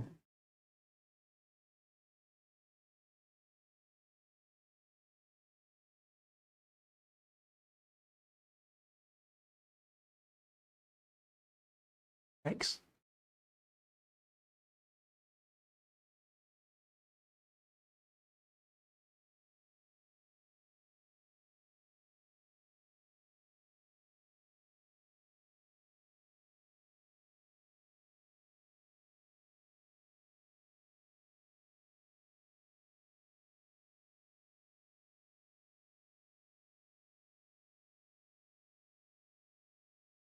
Ooh. Routed around standoff there. Keep it away from the RAM. And then the three fans that are on the top attached to our radiator, just plug into each of the three fan headers on the splitter. It really doesn't matter which one you plug in to which header, as long as you make sure that you get all three plugged in. And that hooks up those three fans. Now this motherboard, it has a ton of power cables it requires. 6 of them, last I recall. So we're going to definitely need to get to doing that here pretty soon. Let me grab the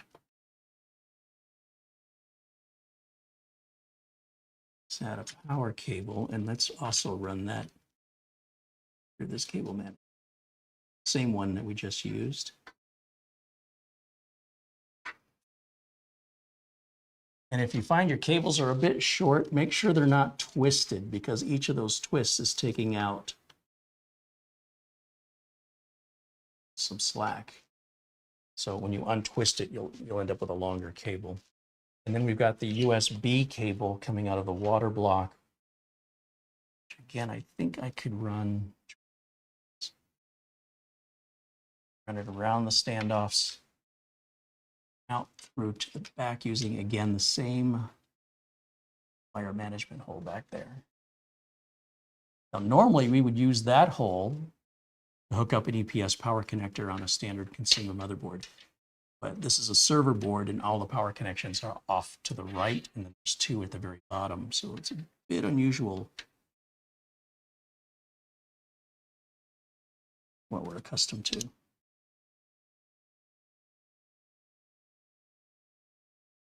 I think that's okay. Just double check that.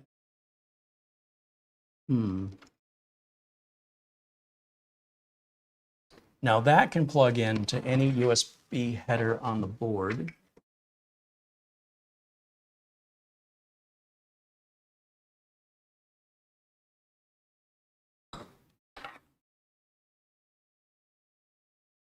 This is going to be.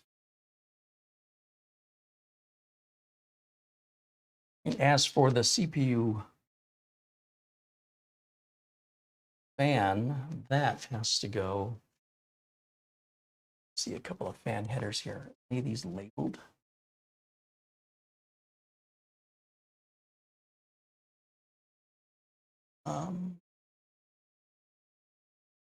Yeah, there's one that says CPU fan, one says CPU optional. Sometimes there'll be one that's labeled AIO. You'll see that on this motherboard. So that usually means we change it in the BIOS. We tell the BIOS that we've plugged an all-in-one block, or a water block, doesn't matter if it's all-in-one, onto the fan header, so it knows to give that full power at all times. So we can, either put that on the CPU fan header or on the CPU optional header, and we'll go into the BIOS and make sure the system knows. Because we don't want the block to, we don't want that water pump to slow down. It's got to be on full speed at all times. That's true of all water blocks.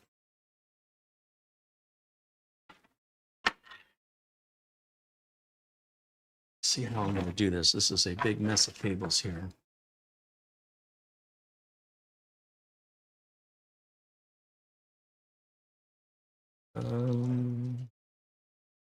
Well, I guess I'll start with the big one, the big 24-pin power connector for the motherboard. I just have to figure out how I want to route this. Lots of spaghetti here.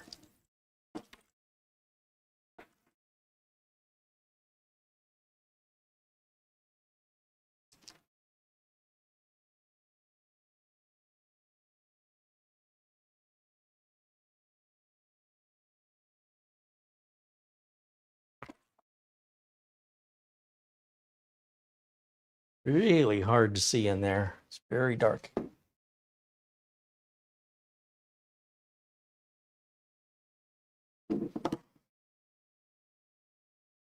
Okay, so I think I finally freed this one up. Feed that one there. I think that's about where it's going to go. Is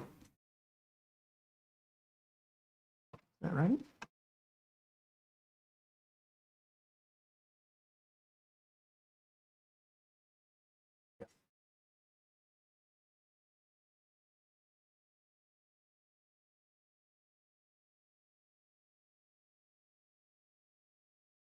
So I did put this piece back yesterday after the show, this piece right here. And that looks like it's going to be in our way. So I guess I'm going to have to take that back off again.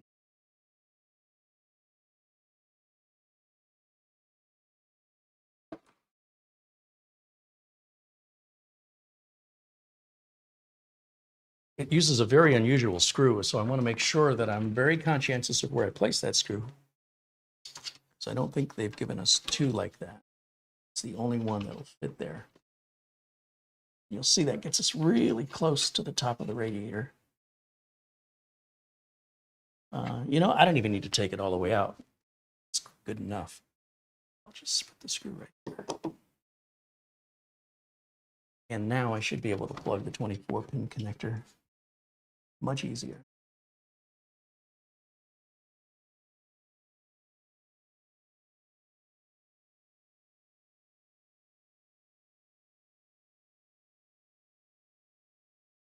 There it goes.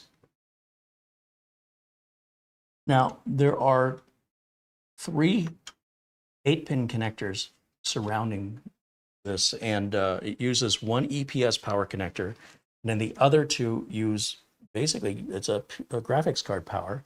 They go on those 2, and then graphics card power goes down on these 2. That means if you're also going to add a graphics card, you need a power supply that gives you a total of 4 graphics card power cables, each with 2 connectors on them.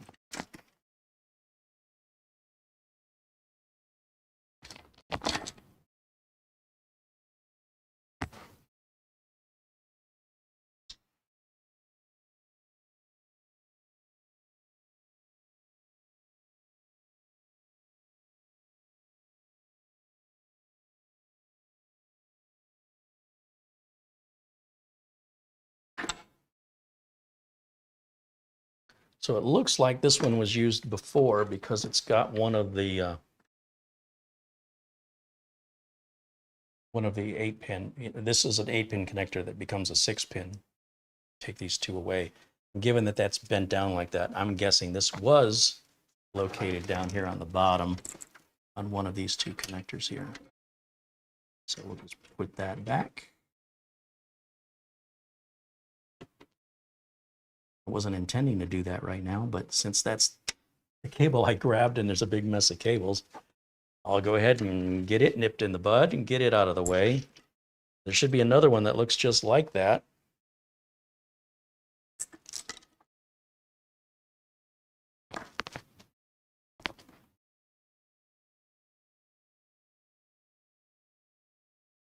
Oh, you know what? I'm guessing they used, I bet you they used this one.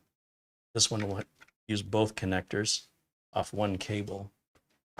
That would make more sense. Let's take that down.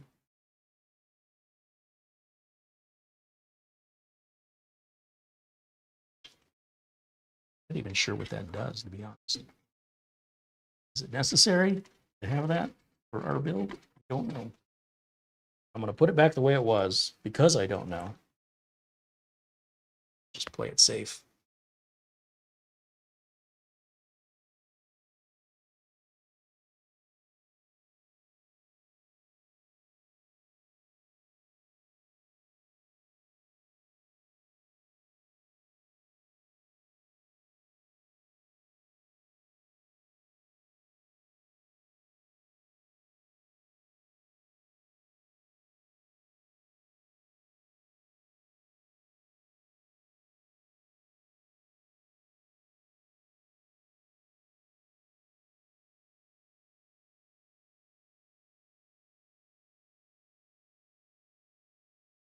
Again, sometimes if the cables are twisting on you,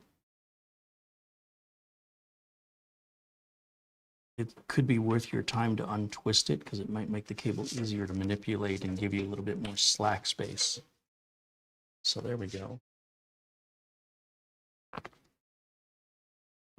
Now, up here, one of these connectors needs the EPS connector, and the other 2, again, are going to use PCIe power cables. I think it's the top one that uses the EPS power cable. I'm sure it tells us in the manual. That's the manual. It's not. Let me take a breather here for a minute. Having my head stuck in there is unpleasant.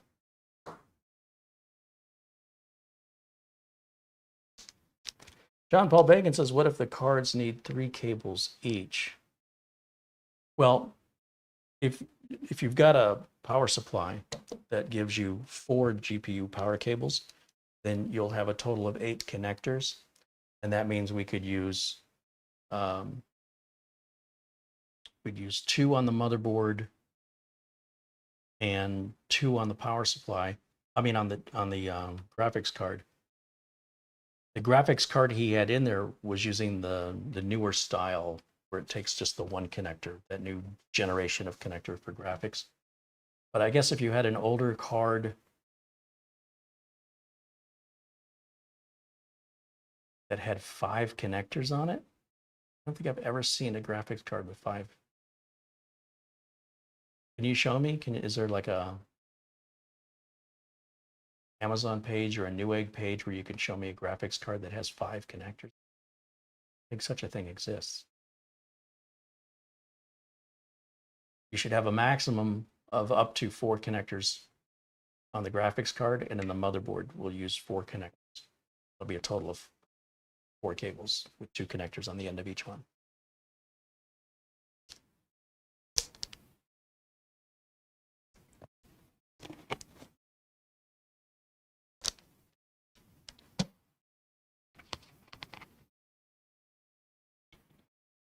Ben Laird wants to know what RAID was on.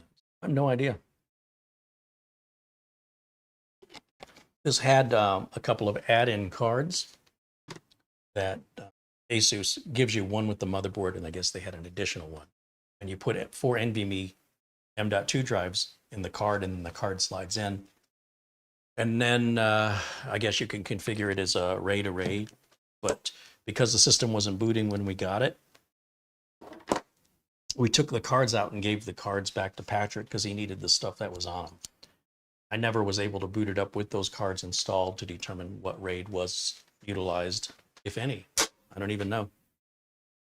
Might be a question for Patrick. If you see him in the chat room, you can ask him. Let me get a colder Gatorade here.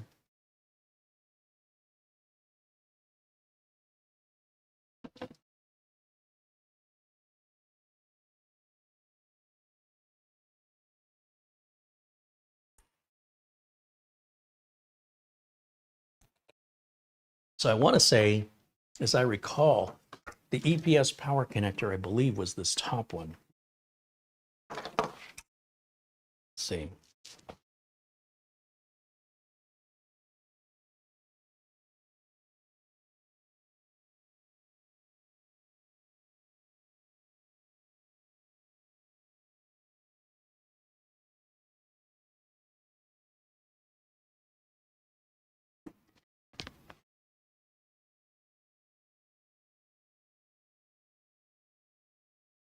Just a lot of cable untangling involved in this project.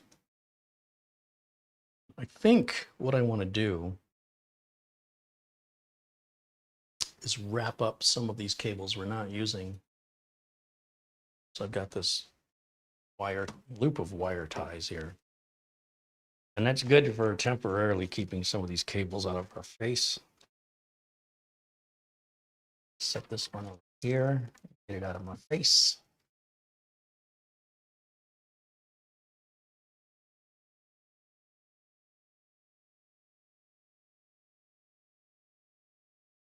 Oh, I never did hook up the USB cable for the water block, did I? Quick look. Bottom of the board here, we should have a USB header. Oh yeah, we do, right down here. Should be super easy. And somewhere here ought to be good.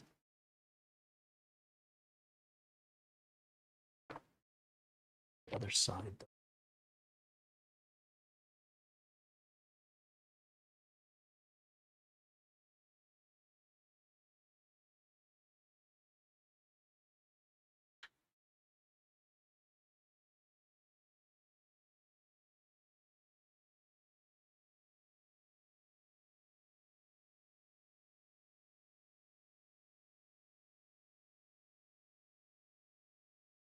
There. Okay. What is this? It's another VGA power cable.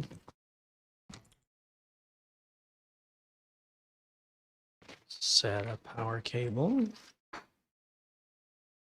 VGA power cable. This has a lot of VGA power cables. More SATA power cables. This is another one I can wire tie up and kind of just to temporarily get it out of my face.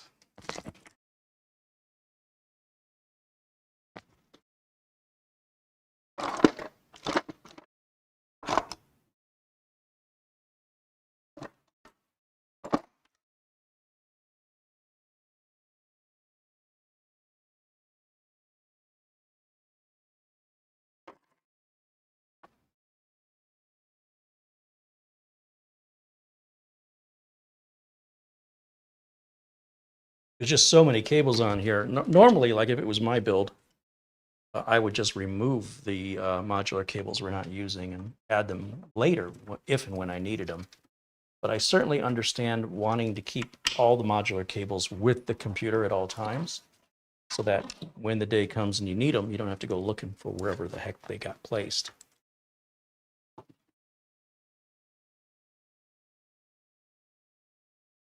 So here's another SATA power cable, which I can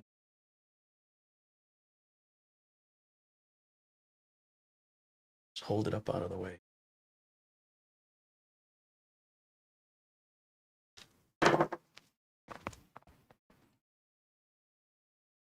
Wire ties are great for temporarily holding your cables, but we definitely don't want to finish the computer with any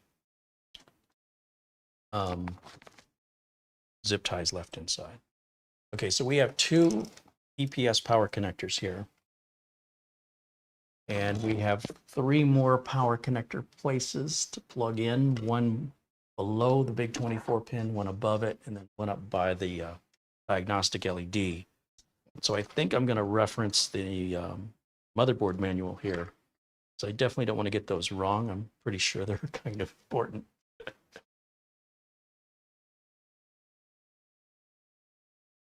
Let's see. The documentation.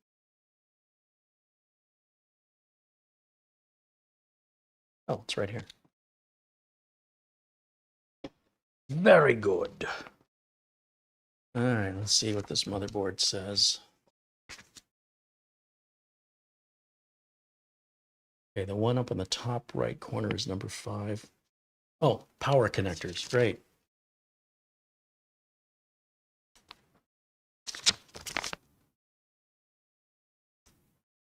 Oh, here we go. So it's going to tell me which devices want PCIe power and which devices want the ATX 12 volt, because they look the same. And then those are numbered and they show us on the diagram which one's which. And of course, you can pull the manual up for this motherboard if you want to follow along. That's the make and model of board that we're using. That's an $1,100 server motherboard. And of course, you can pull the PDF manual right from ASUS's website. So ATX 12 volt.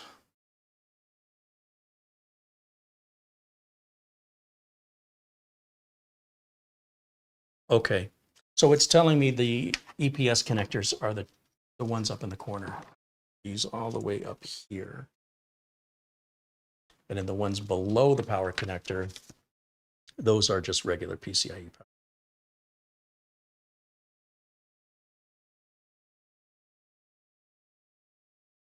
I shouldn't say those, there's only one.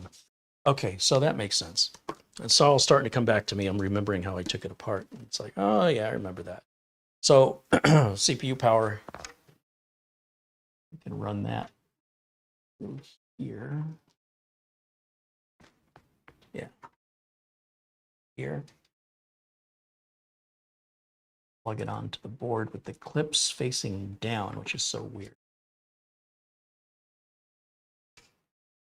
And then right below it, we're going to put the other EPS 12 volt connector.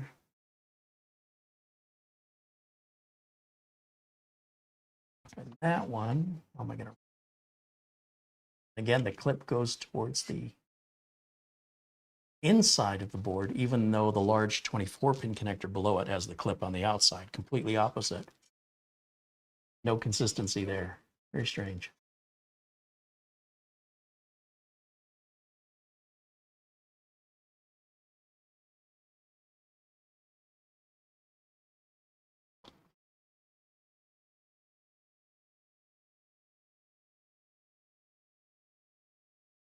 Maybe I should have put this one on first.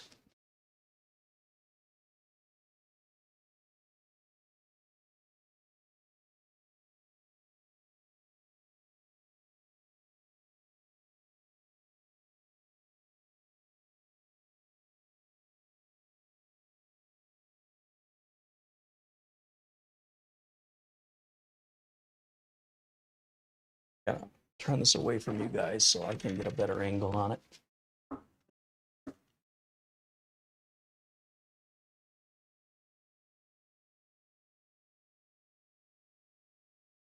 And it's just too dark. Get my flashlight back out.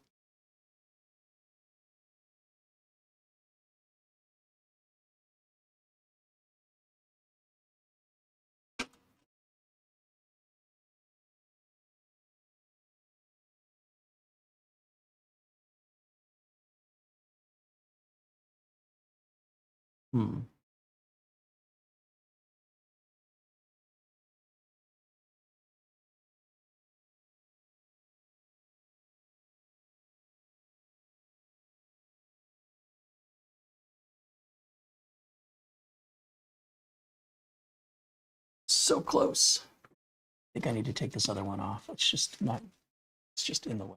So come on now.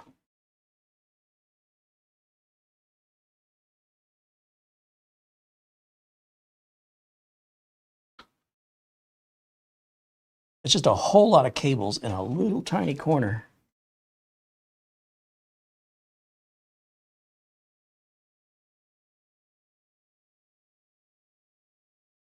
Sure does help to be able to see.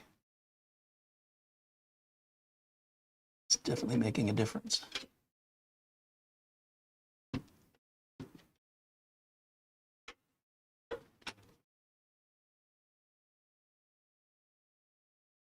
All right. Now I'll put this other one back on.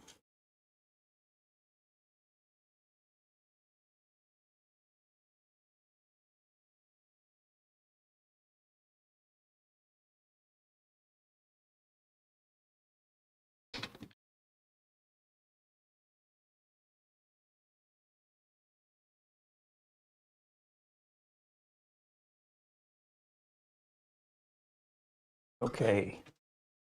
And then we just have the one 8-pin PCIe power. We can use this single one right here. That'd be great. This will fit our needs perfectly. See.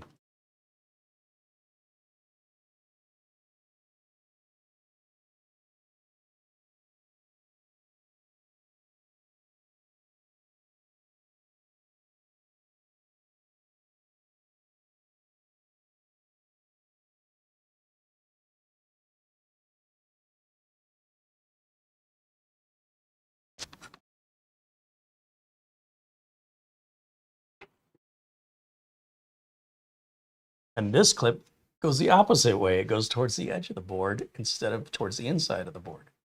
So 2 of the clips go towards the board, and 2 of the other connectors, the clips go to the edge. Okay. All right, so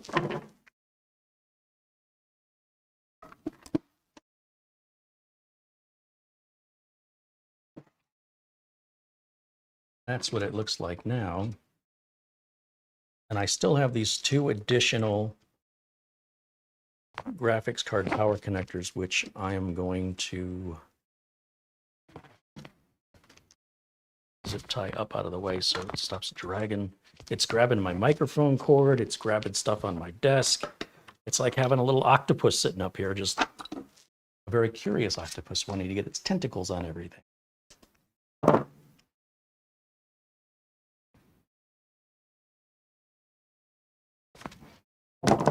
So just by bundling each one up individually, that'll help reduce, how far it's dragging on my table.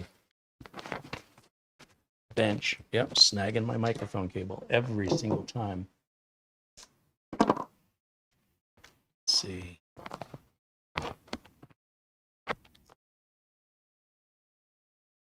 Bundled up.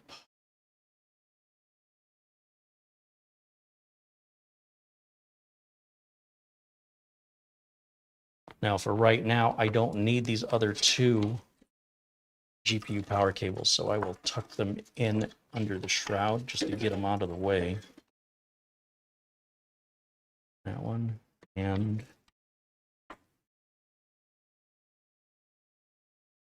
this one can both get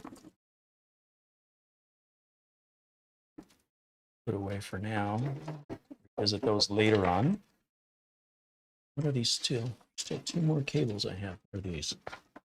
This is a Molex power connector. You can definitely bundle that one up. Shouldn't need anything off of that one.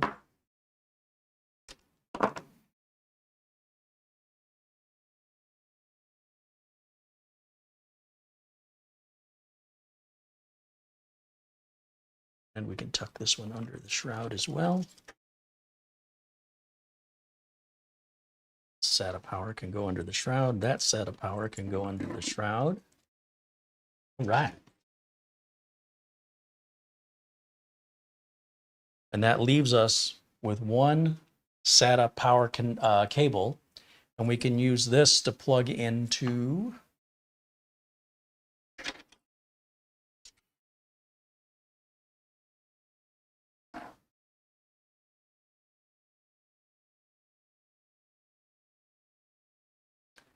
it's a fan header.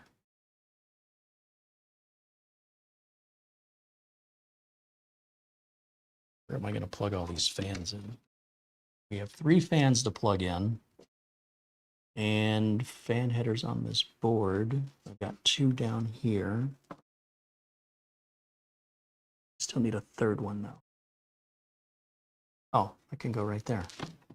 Okay, that works for me.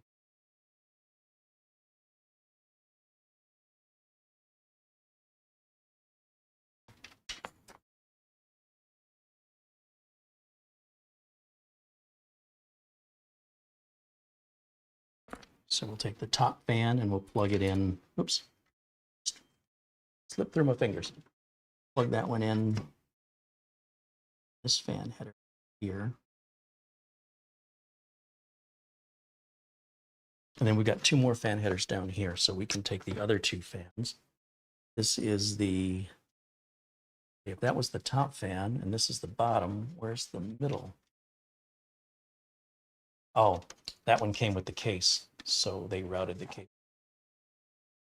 Little Velcro cable tie with all the other Velcros. I see. That's why it wasn't with the other 2.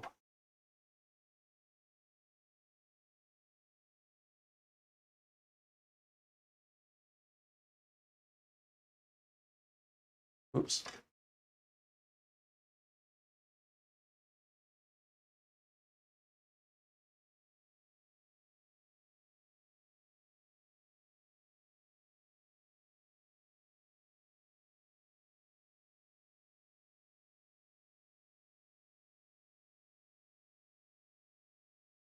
Let's see. There we go. So I can run this fan cable all the way down to the bottom here. I guess I can fit it.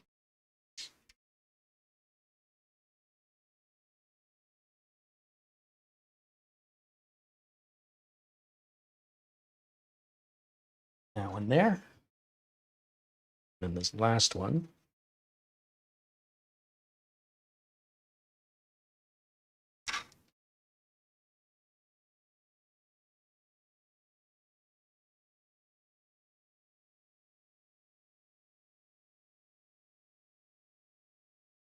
And we'll run it through the same cable management hole, and we'll go on to the connector right beside.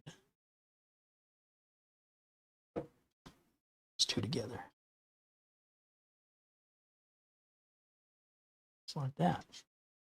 So I think I can put this little cover back on. Yeah,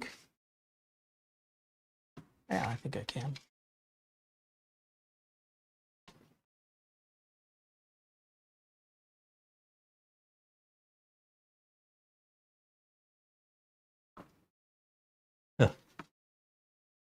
Doesn't want to go.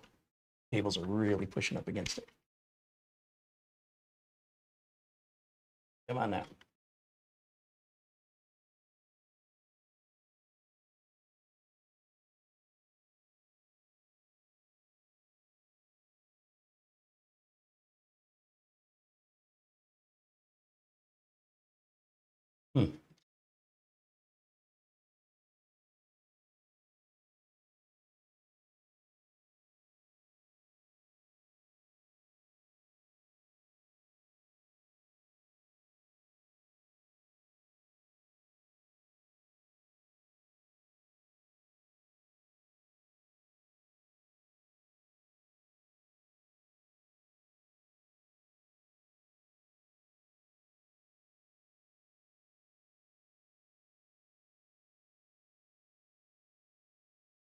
It's interesting. The cables are putting so much pressure on that plastic piece that it won't click back in.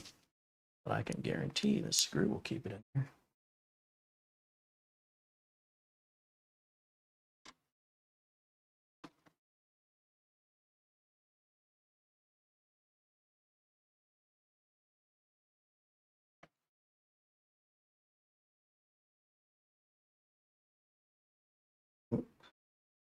Maybe not.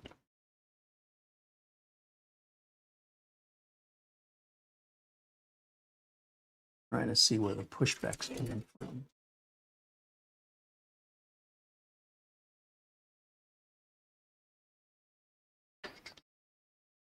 Could be.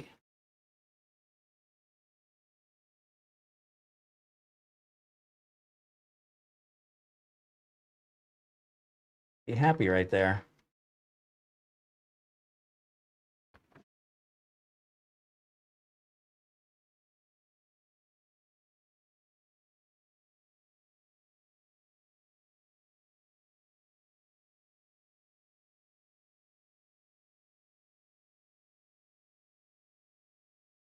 It is plastic. I don't want to over tighten that screw, but at least now it's a lot cleaner. So we've got everything plugged in, but we need SATA power for the water block. And there should be a SATA power connector needed for this front RGB, if memory serves. And that's likely going to be in these front port umbilical cables. So speaking of that, we can hook these up.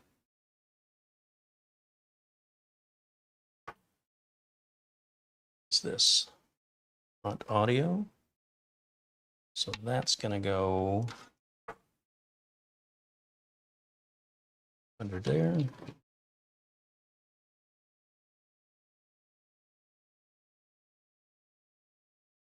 Each of these is a front audio header. This one right over here. Oh.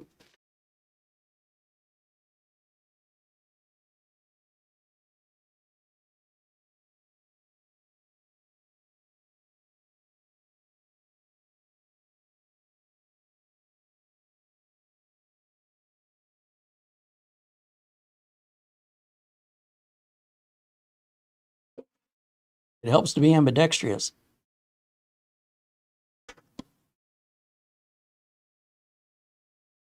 Okay, I think that's as far on as that's going to go. And let's see.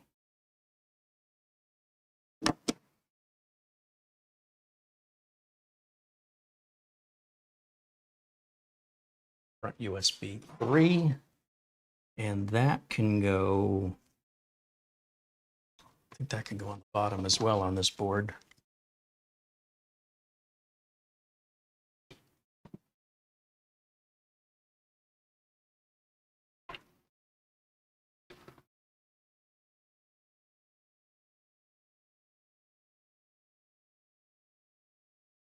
Yeah. See it right down here.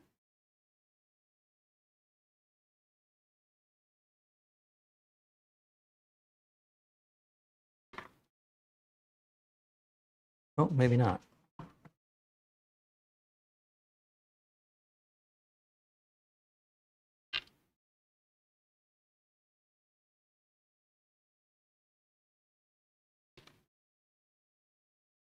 Well, look at the motherboard manual. I don't know if that's a USB 3. There is a USB 3 header up by the power connector. But I'm wondering if this one at the bottom is also a USB 3 or if that's something else.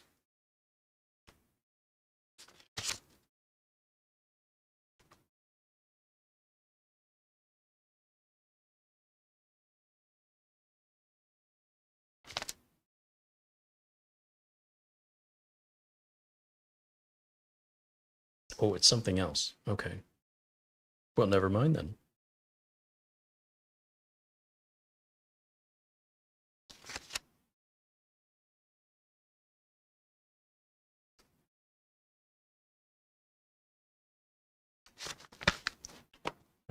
Let's see. So that's going to have to go up behind that little plastic piece I just put on. Same with our USB 3.1 as well. USB 3.1 is right up there.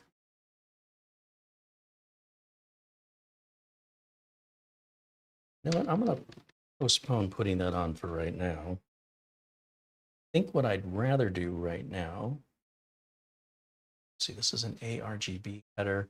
I'm not worried about that at the moment. With power switch and power LED, we don't get a reset switch or a hard drive LED. That'll be easy to put on.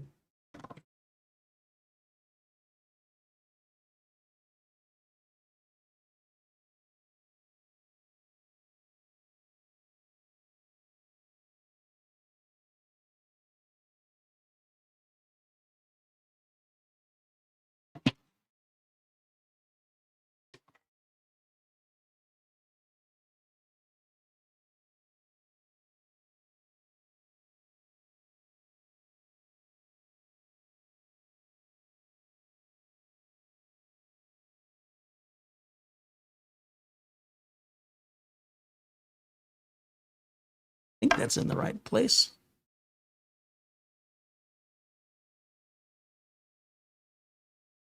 Looks right to me. And like I say, I'll worry about the USB 3 stuff later. We have a SATA power connector. It's going to power the front RGB on this. And then we'll use the next SATA power cable to plug into the water block. And that connector is all the way up here.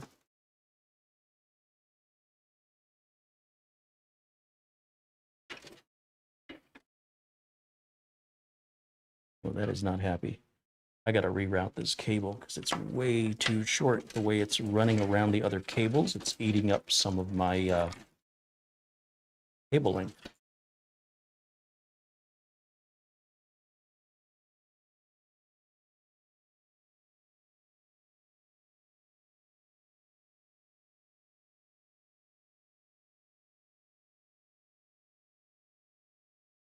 Ah, that's so much better. Okay, so now I can put the SATA power in here.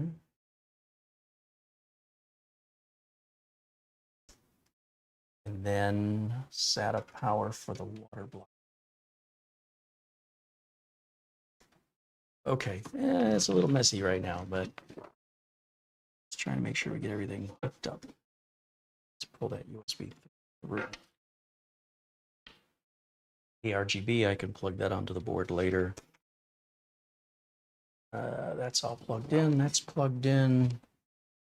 That's hooked up.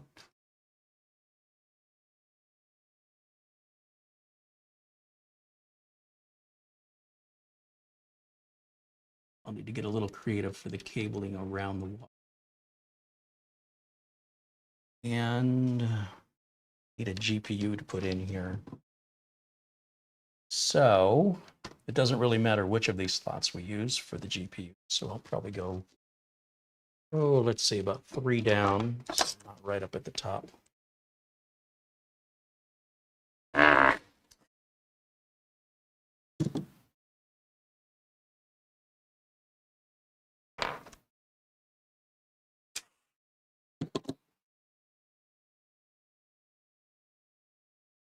And we'll just use this cheap one for now.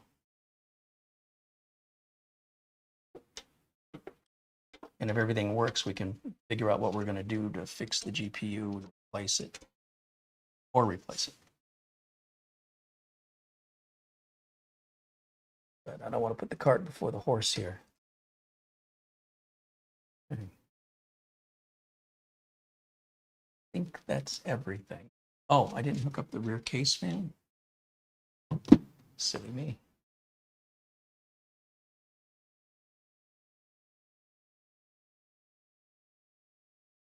Guess I can put this away.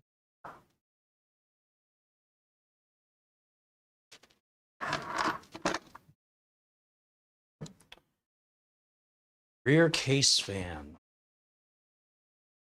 Where's that going to go?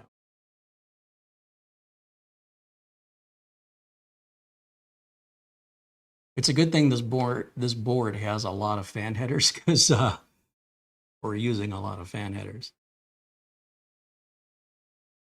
I think maybe the best route here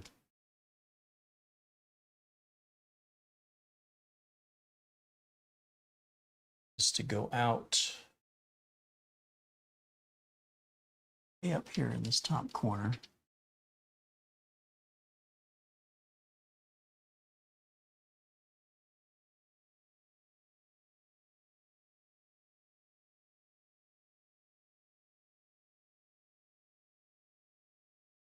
And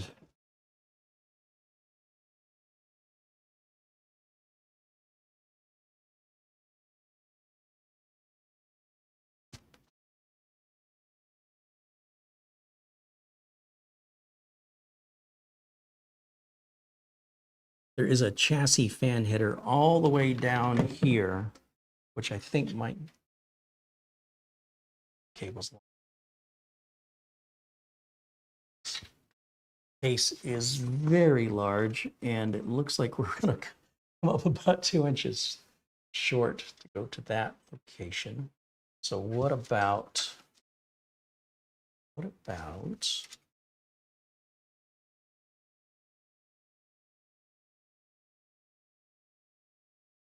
well, we do have a CPU fan right in the center of the board, but that's just ugly for cable management. And then we have the CPU optional fan.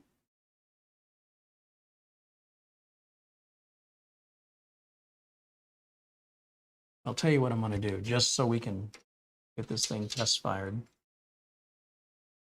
I'm going to plug this in. Fan connection here in the middle of the board. But I don't intend to keep it there.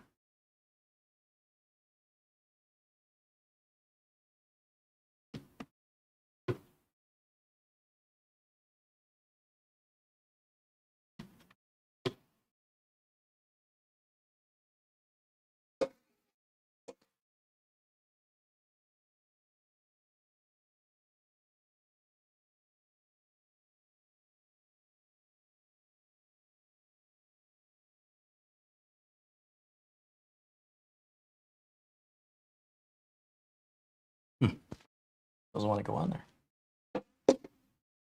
Don't worry, it's just temporary.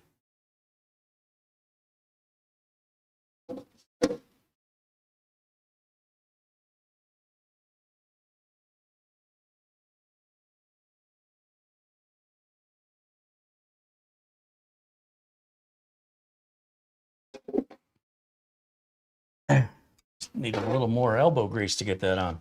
All right, I think we're ready to smoke test this bad boy and see if we broke it. So I don't have the front USB hooked up. And I don't have the ARGB hooked up, but other than that, everything should be wired up, and then it's just a matter of, if everything's working, then I can clean up the cabling and make it look pretty. But for right now, I just want to make sure it works. So, time to start plugging some things in here. Ethernet cable, HDMI cable, right there, power cable, here. Flip the switch to the power cable on. See, the motherboard's getting power now, even though we haven't turned it on. I need a keyboard and a mouse to plug in.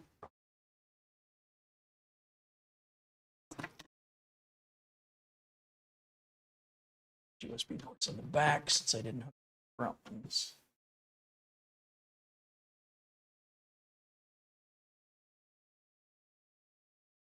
And let's see. Let's grab HDMI input and put camera one corner.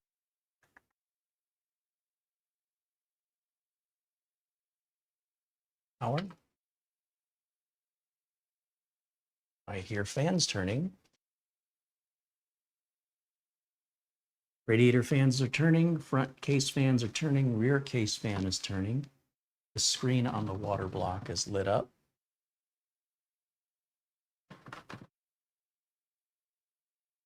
And hopefully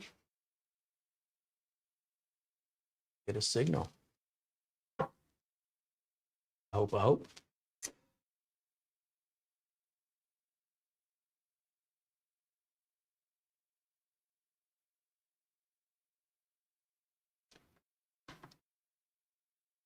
Patient with this to boot.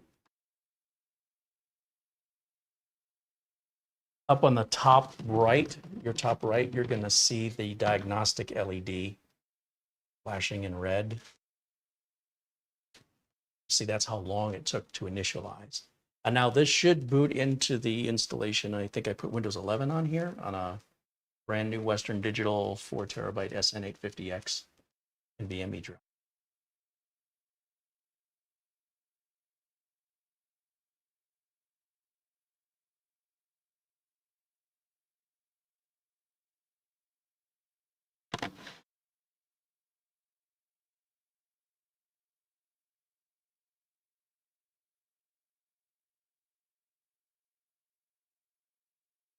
So we've got a post screen. Is it going to boot or what?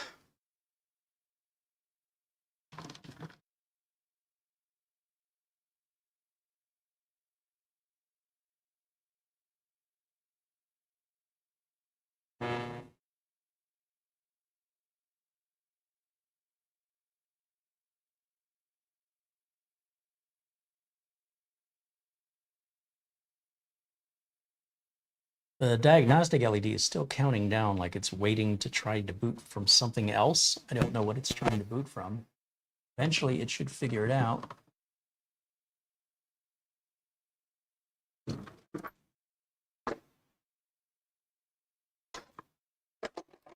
magnet that they're using in this water block bugging me. Just puts it back closer to where it's supposed to be. Okay, now we're getting the toilet bowl flushing, and Windows is loading. You'd think a computer this expensive would boot a lot faster, wouldn't you? It doesn't have the video driver, so we're in the graphics mode's in a basic, like safe mode style of graphics mode. And if I go to, let's go full screen over here for me.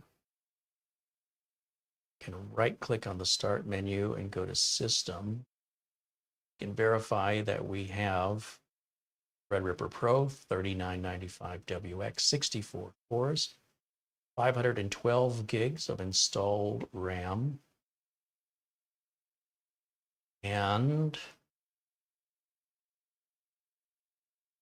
I press Control-Alt-Delete and go to the task manager.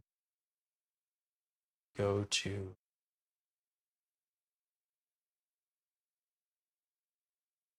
performance.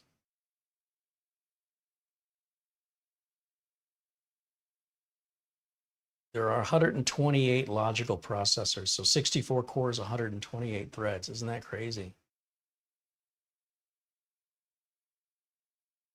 So if you look over here, oops.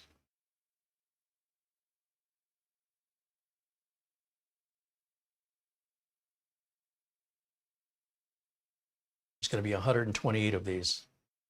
So it starts at CPU 0. 13, 14, there's CPU 19, 35, 42, 54, 68, 76, 89, 96, all the way to 128. Well, it'll be 127 because we start at 0. So it's like having 128 CPUs. Yeah, that ought to run Windows 10.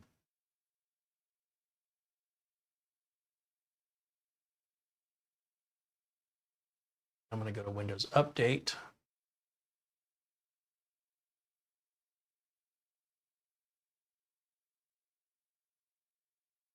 Download and install these updates. Okay.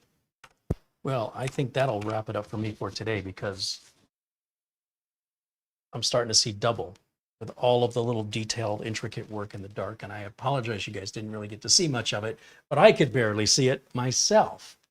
But you do get to see the, what it looks like after it's all done.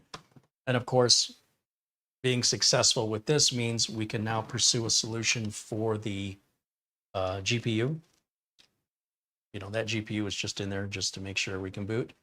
And then clean up all the cabling, make it look pretty, and it's done.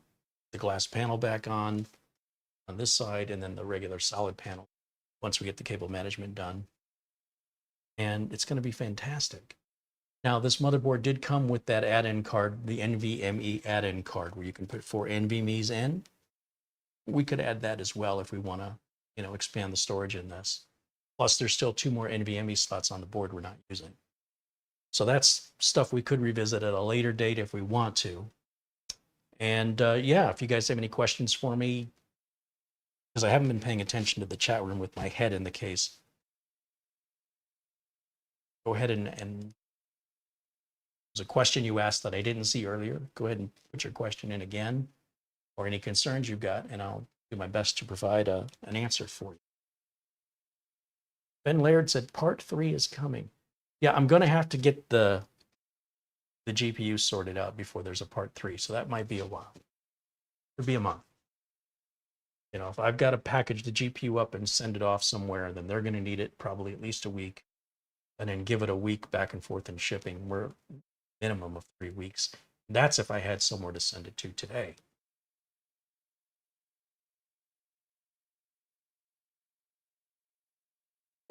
John Paul Bacon says it's ripping those threads. That's right.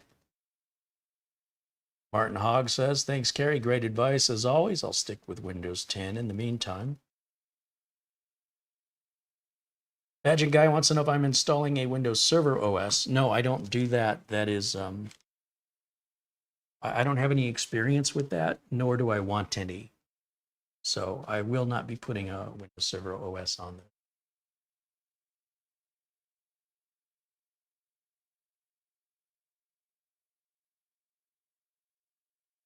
Marsman50 said, I've got a question on the Minis Forum NPB 7. You did a review on. I'm wondering if it had Windows 11 Home or Windows 11 Pro. The one I just received has Windows 11 Home. Well, it's really no way to tell based on what I receive. You've got to keep in mind, I'm getting review units. I'm not getting retail units most of the time. And so companies like B-Link in Minis Forum, they might want to send a unit out for review so they can pre-sell them. But what can end up happening when they send a unit out that early is it's like a prototype, and they might make changes. Like, for example, we had a Minis Forum that was advertised on the website to have a 2.5 gig Ethernet, but when we checked it, it was only a 1 gig Ethernet. So my question was, is this because I have a prototype and it's changed? Or is there a mistake that was made on my unit? Or is there a mistake made on the website? And I reached out to the folks at Minis Forum, and they confirmed that there was a change that was made, and that 2.5 gig is what you would get if you ordered it. You would not get the one that I got. Mine was a prototype.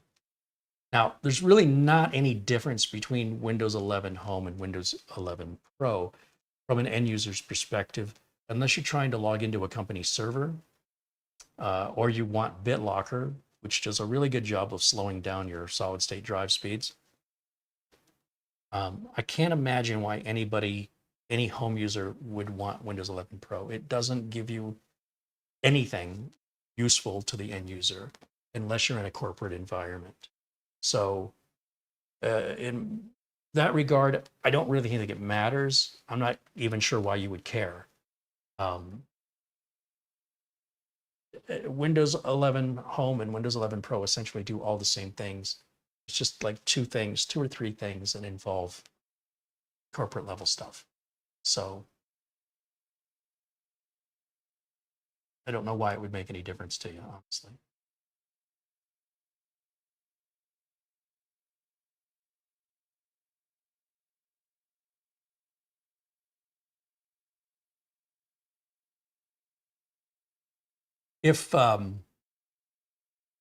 If you were expecting, like, where did you buy the Minis Forum PC? Did you buy it from Amazon, or did you buy it from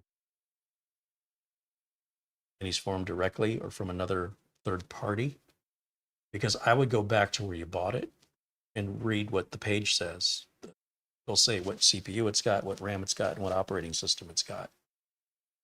That's where I would go to look if I were you. And I'll bet you it says it comes with Windows 11 Home if that's what you got.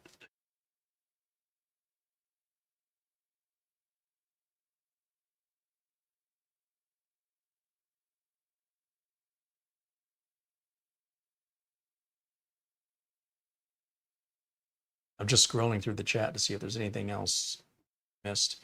ESC Computers Missouri says, hey, it's coming together nicely. Great job, Carey. Well, thank you. Gil Garcia says, good show. Thanks, Gil. Douglas Burchell says, wow.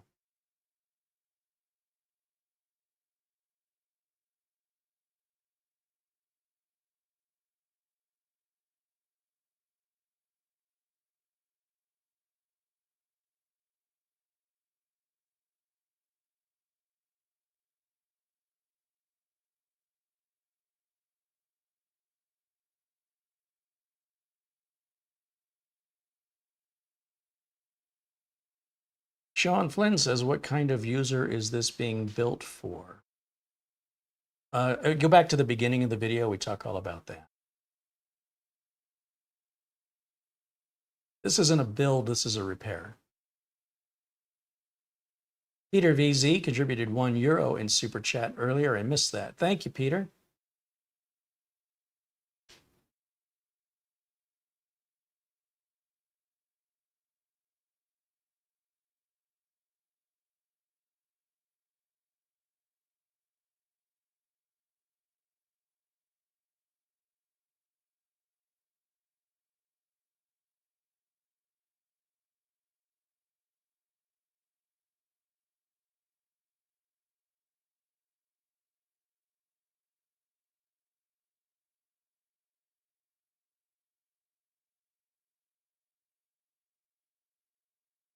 Still downloading and installing updates.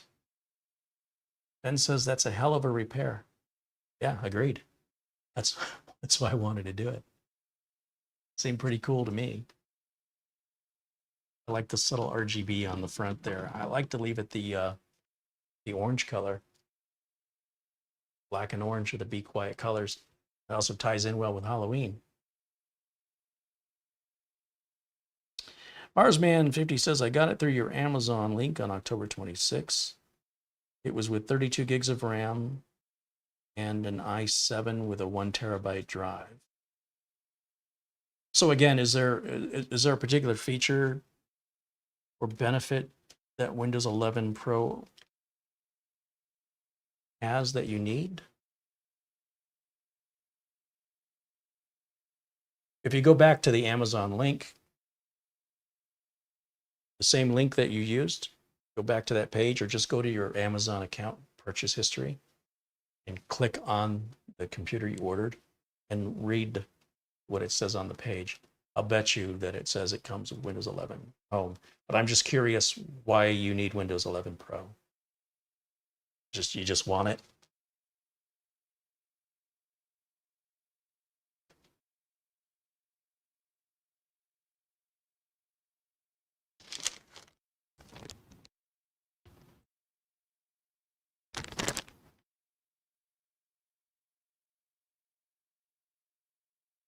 So it's 4:15 here in the afternoon. That means this show will have gone on for nearly 3 hours. Combine that with yesterday's, that's 5 hours, a little over, about 5.5 hours. And that's just gutting it and moving it to the other case and dismantling the old case entirely. That old case has a lot of parts to it. So I'll just double check with Patrick to see if he wants that old case back, just in case. And if not, it'll go to a recycler. And hopefully he's going to really like this case.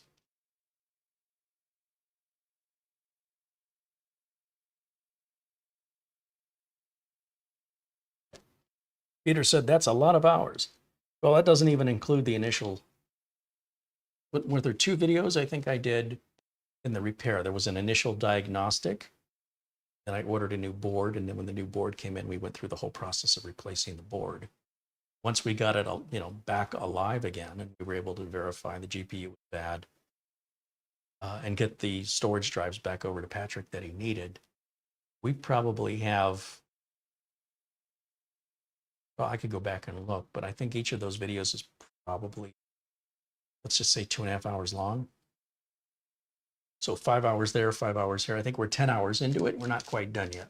Probably another 2 hours in cable management, I would guess. And then whatever time is invested in getting the GPU sorted out. So I think all in all, we'll have somewhere between 15 and 20 hours in total investment of time, but very reasonable, considering the machine looked like it was ready for the grave. The way it arrived, it was in bad shape.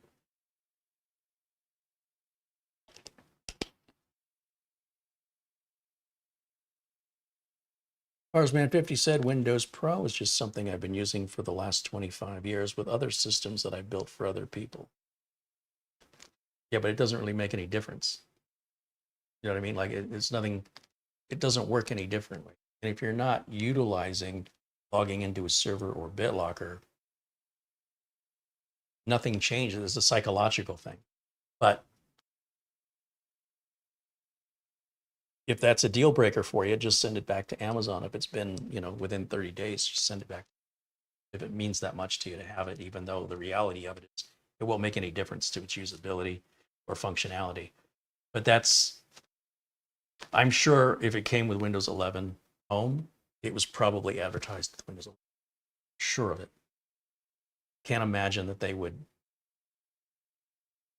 say it comes with one thing and ship it with something else. They're too big of a company for that.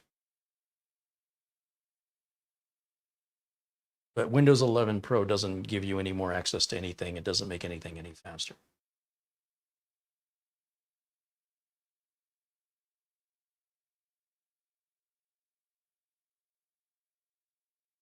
Says he picked it up October 26th. Oh, you've only had it a week? So yeah, I mean, if that's a deal breaker for you, just send it back to Amazon and, buy something else. That's the great thing about buying from Amazon. Those returns are real easy.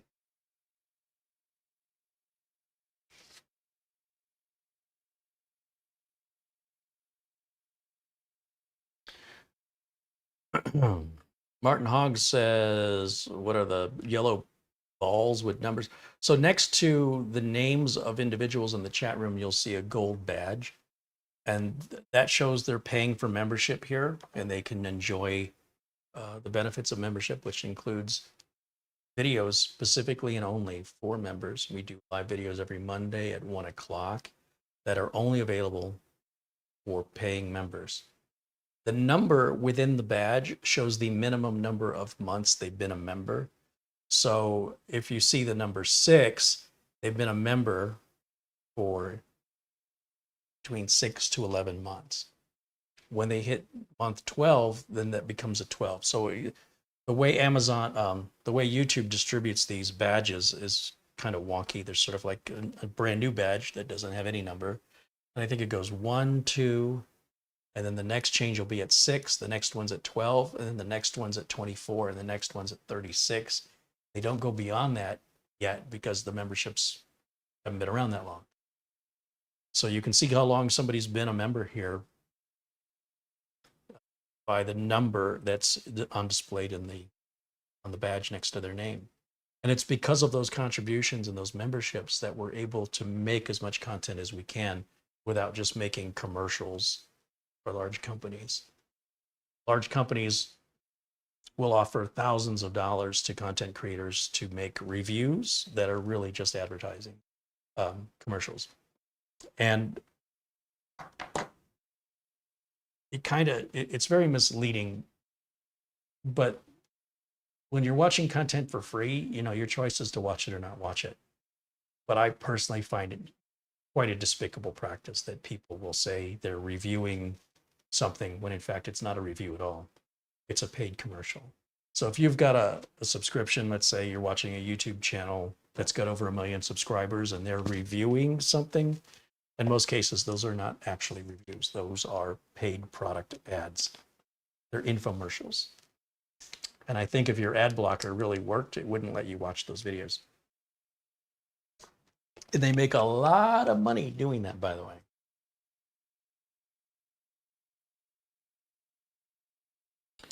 And Peter VZ contributes another €1. Thank you again, Peter. George Frugia says, good show as usual. I'm going to go back to bed. Oh, he's got COVID. Well, I hope you feel better soon, George. Thanks for hanging out with us today.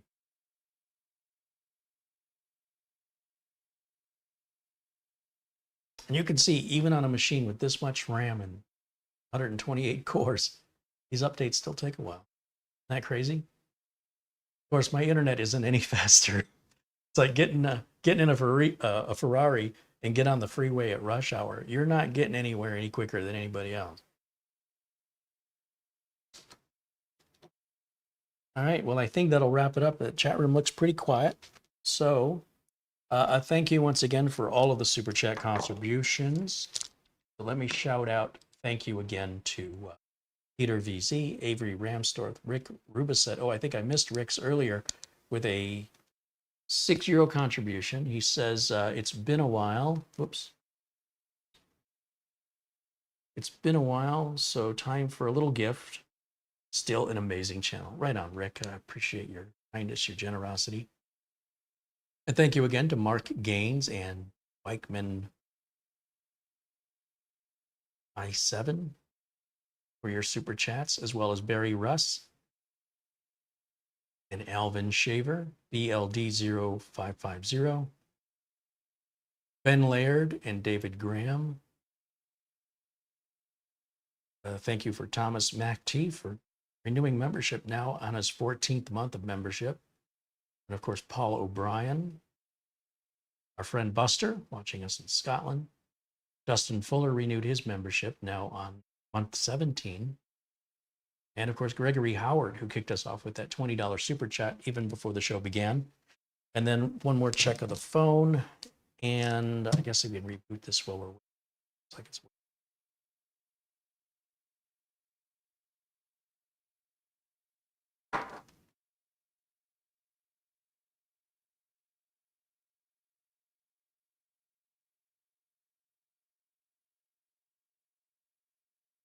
Thank you to Levi Blunk for the PayPal contribution.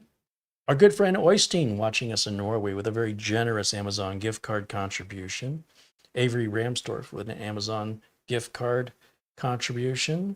Mark Gaines with a $100 Amazon gift card contribution. Thank you guys so much. And Paul O'Brien sent a $15 Amazon gift card as well.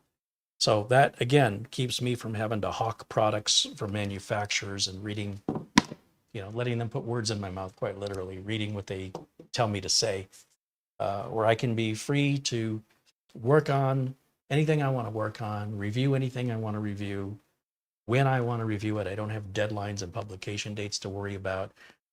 And I'm not motivated financially to, not be too cruel on a review for fear of losing the sponsor.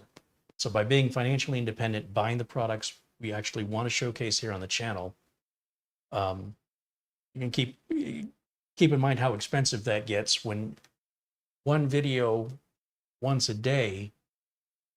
If we're reviewing a different product every day, consider how much a router costs or how much a motherboard costs. Or when I'm putting a whole system together, that's generally one video or generally two videos, right? Because we'll do the motherboard prep and then put it all into the case in the next video. So I get maybe two videos, and the cost of that to buy all the parts to build a computer, I ultimately only get two videos out of it. So it takes a lot of equipment to keep producing this much content. And it's through your contributions that I'm able to continue that without succumbing to corporate America. So I thank you for that. And thanks for hanging out and being a part of this community. Even if your contribution is just to be in the chat room and share in the discussion, I appreciate that very much. If you haven't, be sure and hit the subscribe button, hit the thumbs up button if you want to see more content like this. I'll reach out and talk to Patrick as we move forward with this to decide how we're going to navigate this. The bulk of the work, 80% of the work is done. Actually, it's about 90%. Doing the graphics card, getting that solved. And then the cable management is nothing. All the hard work's behind us. And I'll include hooking the USB 3 stuff up when I do the cable management.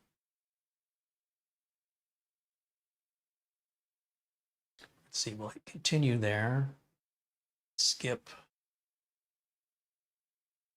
Get back. Skip. Finally. Go back to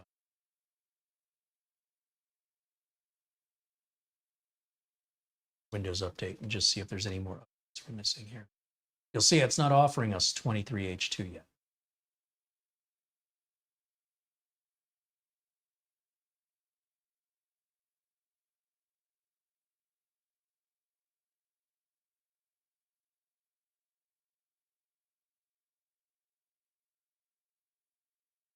So this drives me crazy when this happens.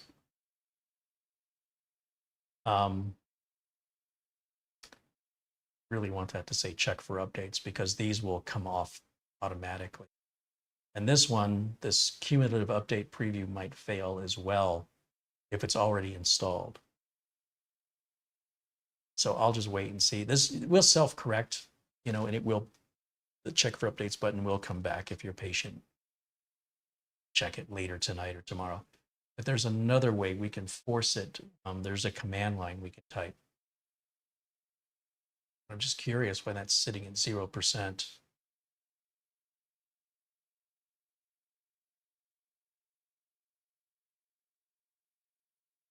On my utilities flash drive, I think I made a little text file with command, because I haven't used it enough yet to memorize it. Let's see.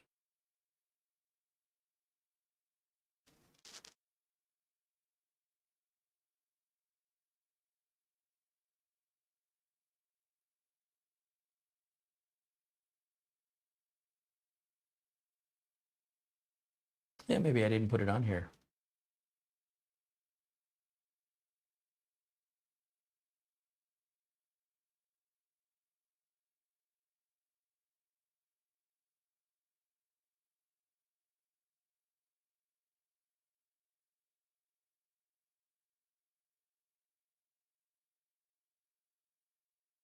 Reset, re-register Windows Update components.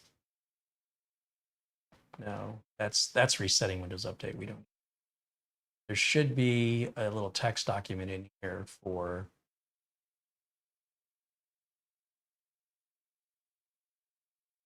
getting that update check button put back. And I can't find it.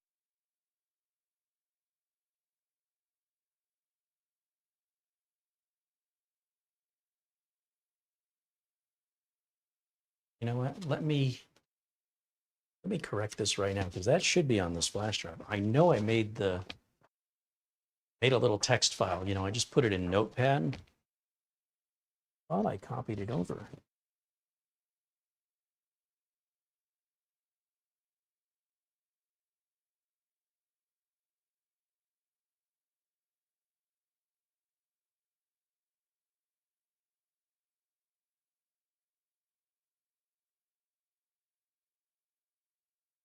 Okay, so now I've got that document. Let's try this one more time. Take two. Gotta love it when it's live, you know?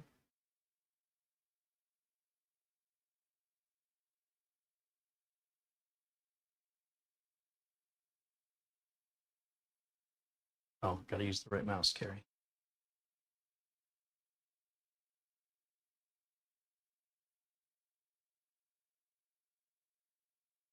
So that is our command, USO client start interactive scan.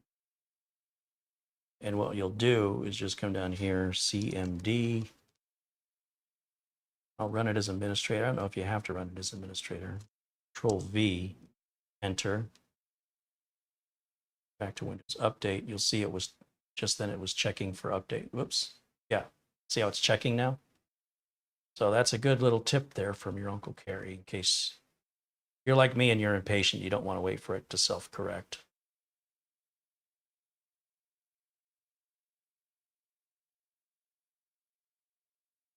Just close the update window mistake.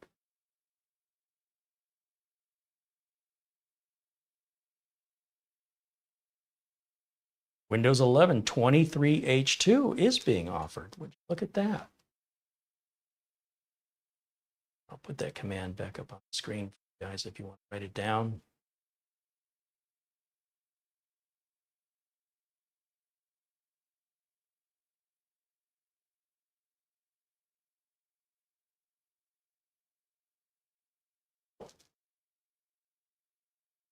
And that's for Windows 11, because that problem doesn't happen in Windows 10.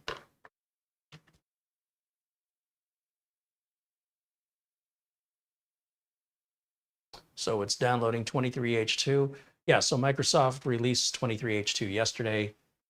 If you want, be sure and check out when you go to my YouTube channel. Let's do that. Let's start with check that. Continue with data. Microsoft's like, why aren't you people using Edge? Why are more people using Chrome? Oh, maybe because you make us go through all this stuff every single time we have to, you know, a new install of Edge. Hassle. So if we go to YouTube and we look at my channel, just type in CareyHolzman, all is one word. And then, so I don't know what this is, but this is not me. CareyHolzman PC deals today up to 70% off at bestdeals.today. I have nothing to do with this at all. I do not promote or endorse this site. Very strange. Here's my book. Yeah, I don't know what this is. This is obviously somebody using my name to profit. But look at that, it's already ready to restart. So what I was going to show you though, if you go to my if you go to my YouTube channel, you'll see all these tabs up here. The home page is the default. Videos is going to show you uploaded videos. I don't have any shorts, I don't think. Shorts on there. Then the live tab has all of my recent content for the last couple of years because it's all been live. Should be nothing under podcasts. But if you look under community, you'll see that I've posted, 19 hours ago about Windows 11 23H2. Just a lot of stuff that I don't necessarily make videos on. There's not enough content there. Or if there's specials, You'll get these notifications if you subscribe and turn your notifications on. You'll see when I post new content on the community side. And then if you go to the About side of things, you'll see for business inquiries, sign in, and you can see the email address if you need to reach out for business related questions. And then of course there's channel was started in January 23rd, 2008. We've got 70 million total views on the channel, getting close to 1 billion. We're getting there. And so I just wanted to show you that. Close this and restart this. And now this should apply 23H2. This is a much faster way to apply 23H2 than doing it manually. If you just wait for it to be offered to you in Windows Update, it'll happen much quicker. So I encourage you to just wait for it to be offered versus manually going grabbing it. But then again, if you have nothing else to do and it's something to do, you know, knock yourself out. But for everybody else, it'll just come in like a regular update as you just witnessed. And it will happen much, much faster. Like it'll happen in a couple of minutes instead of, you know, an hour or more.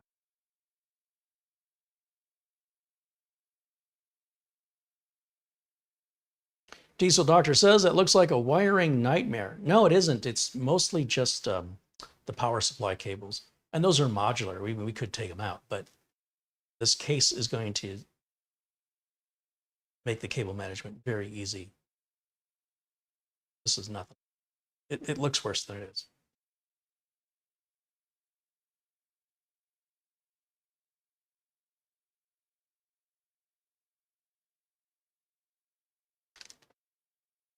Samuel Kowalski says, another wonderful stream, Carey. Hey, right on. Thank you, Samuel.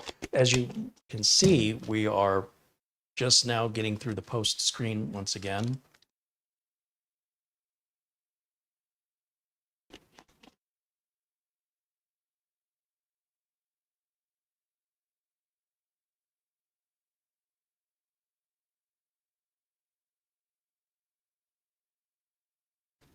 Paul O'Brien says, hey, Carey and Mara, great stream as always. Thank you, Paul. Douglas Burchell says, another wonderful stream. Thanks, Douglas. And thanks again to Patrick over at Serve the Home for letting us have fun with this. Because I think he chalked it up as DOA, but we brought it back to life. Let's just check our status here and see if that 23H2 is applied. Right click, go to System.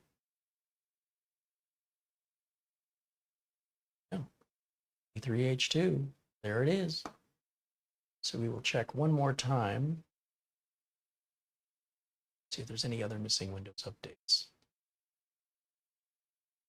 Say check, and I'm going to go to advanced options and see if there's any optional. Yep, there's 2 optionals down here.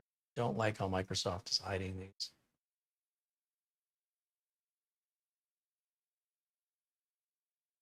Okay, so let me go back over to camera 1 and say my goodbyes. Camera 1, here we are. There it is. Thanks again for watching. I don't know if I'm live tomorrow or not yet. I hopefully will be, although I have some computers I've got to get shipped out. And Beth should get her computer Saturday, if all goes well. And Friday, I just noticed there's been no package deliveries at all during the whole stream today. So I guess all my packages are going to be arriving after sundown today. I'll be glad if I get them today, because at least that way, if I get the 2 things I'm waiting for, CPU and motherboard, then we have content for what'll be Friday's show.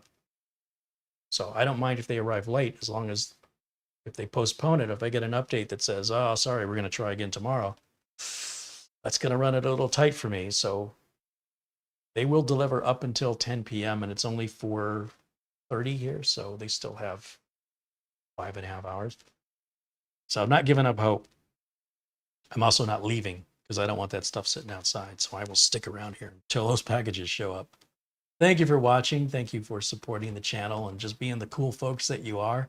I will look forward to seeing you all again very, very soon. Until next time, bye for now.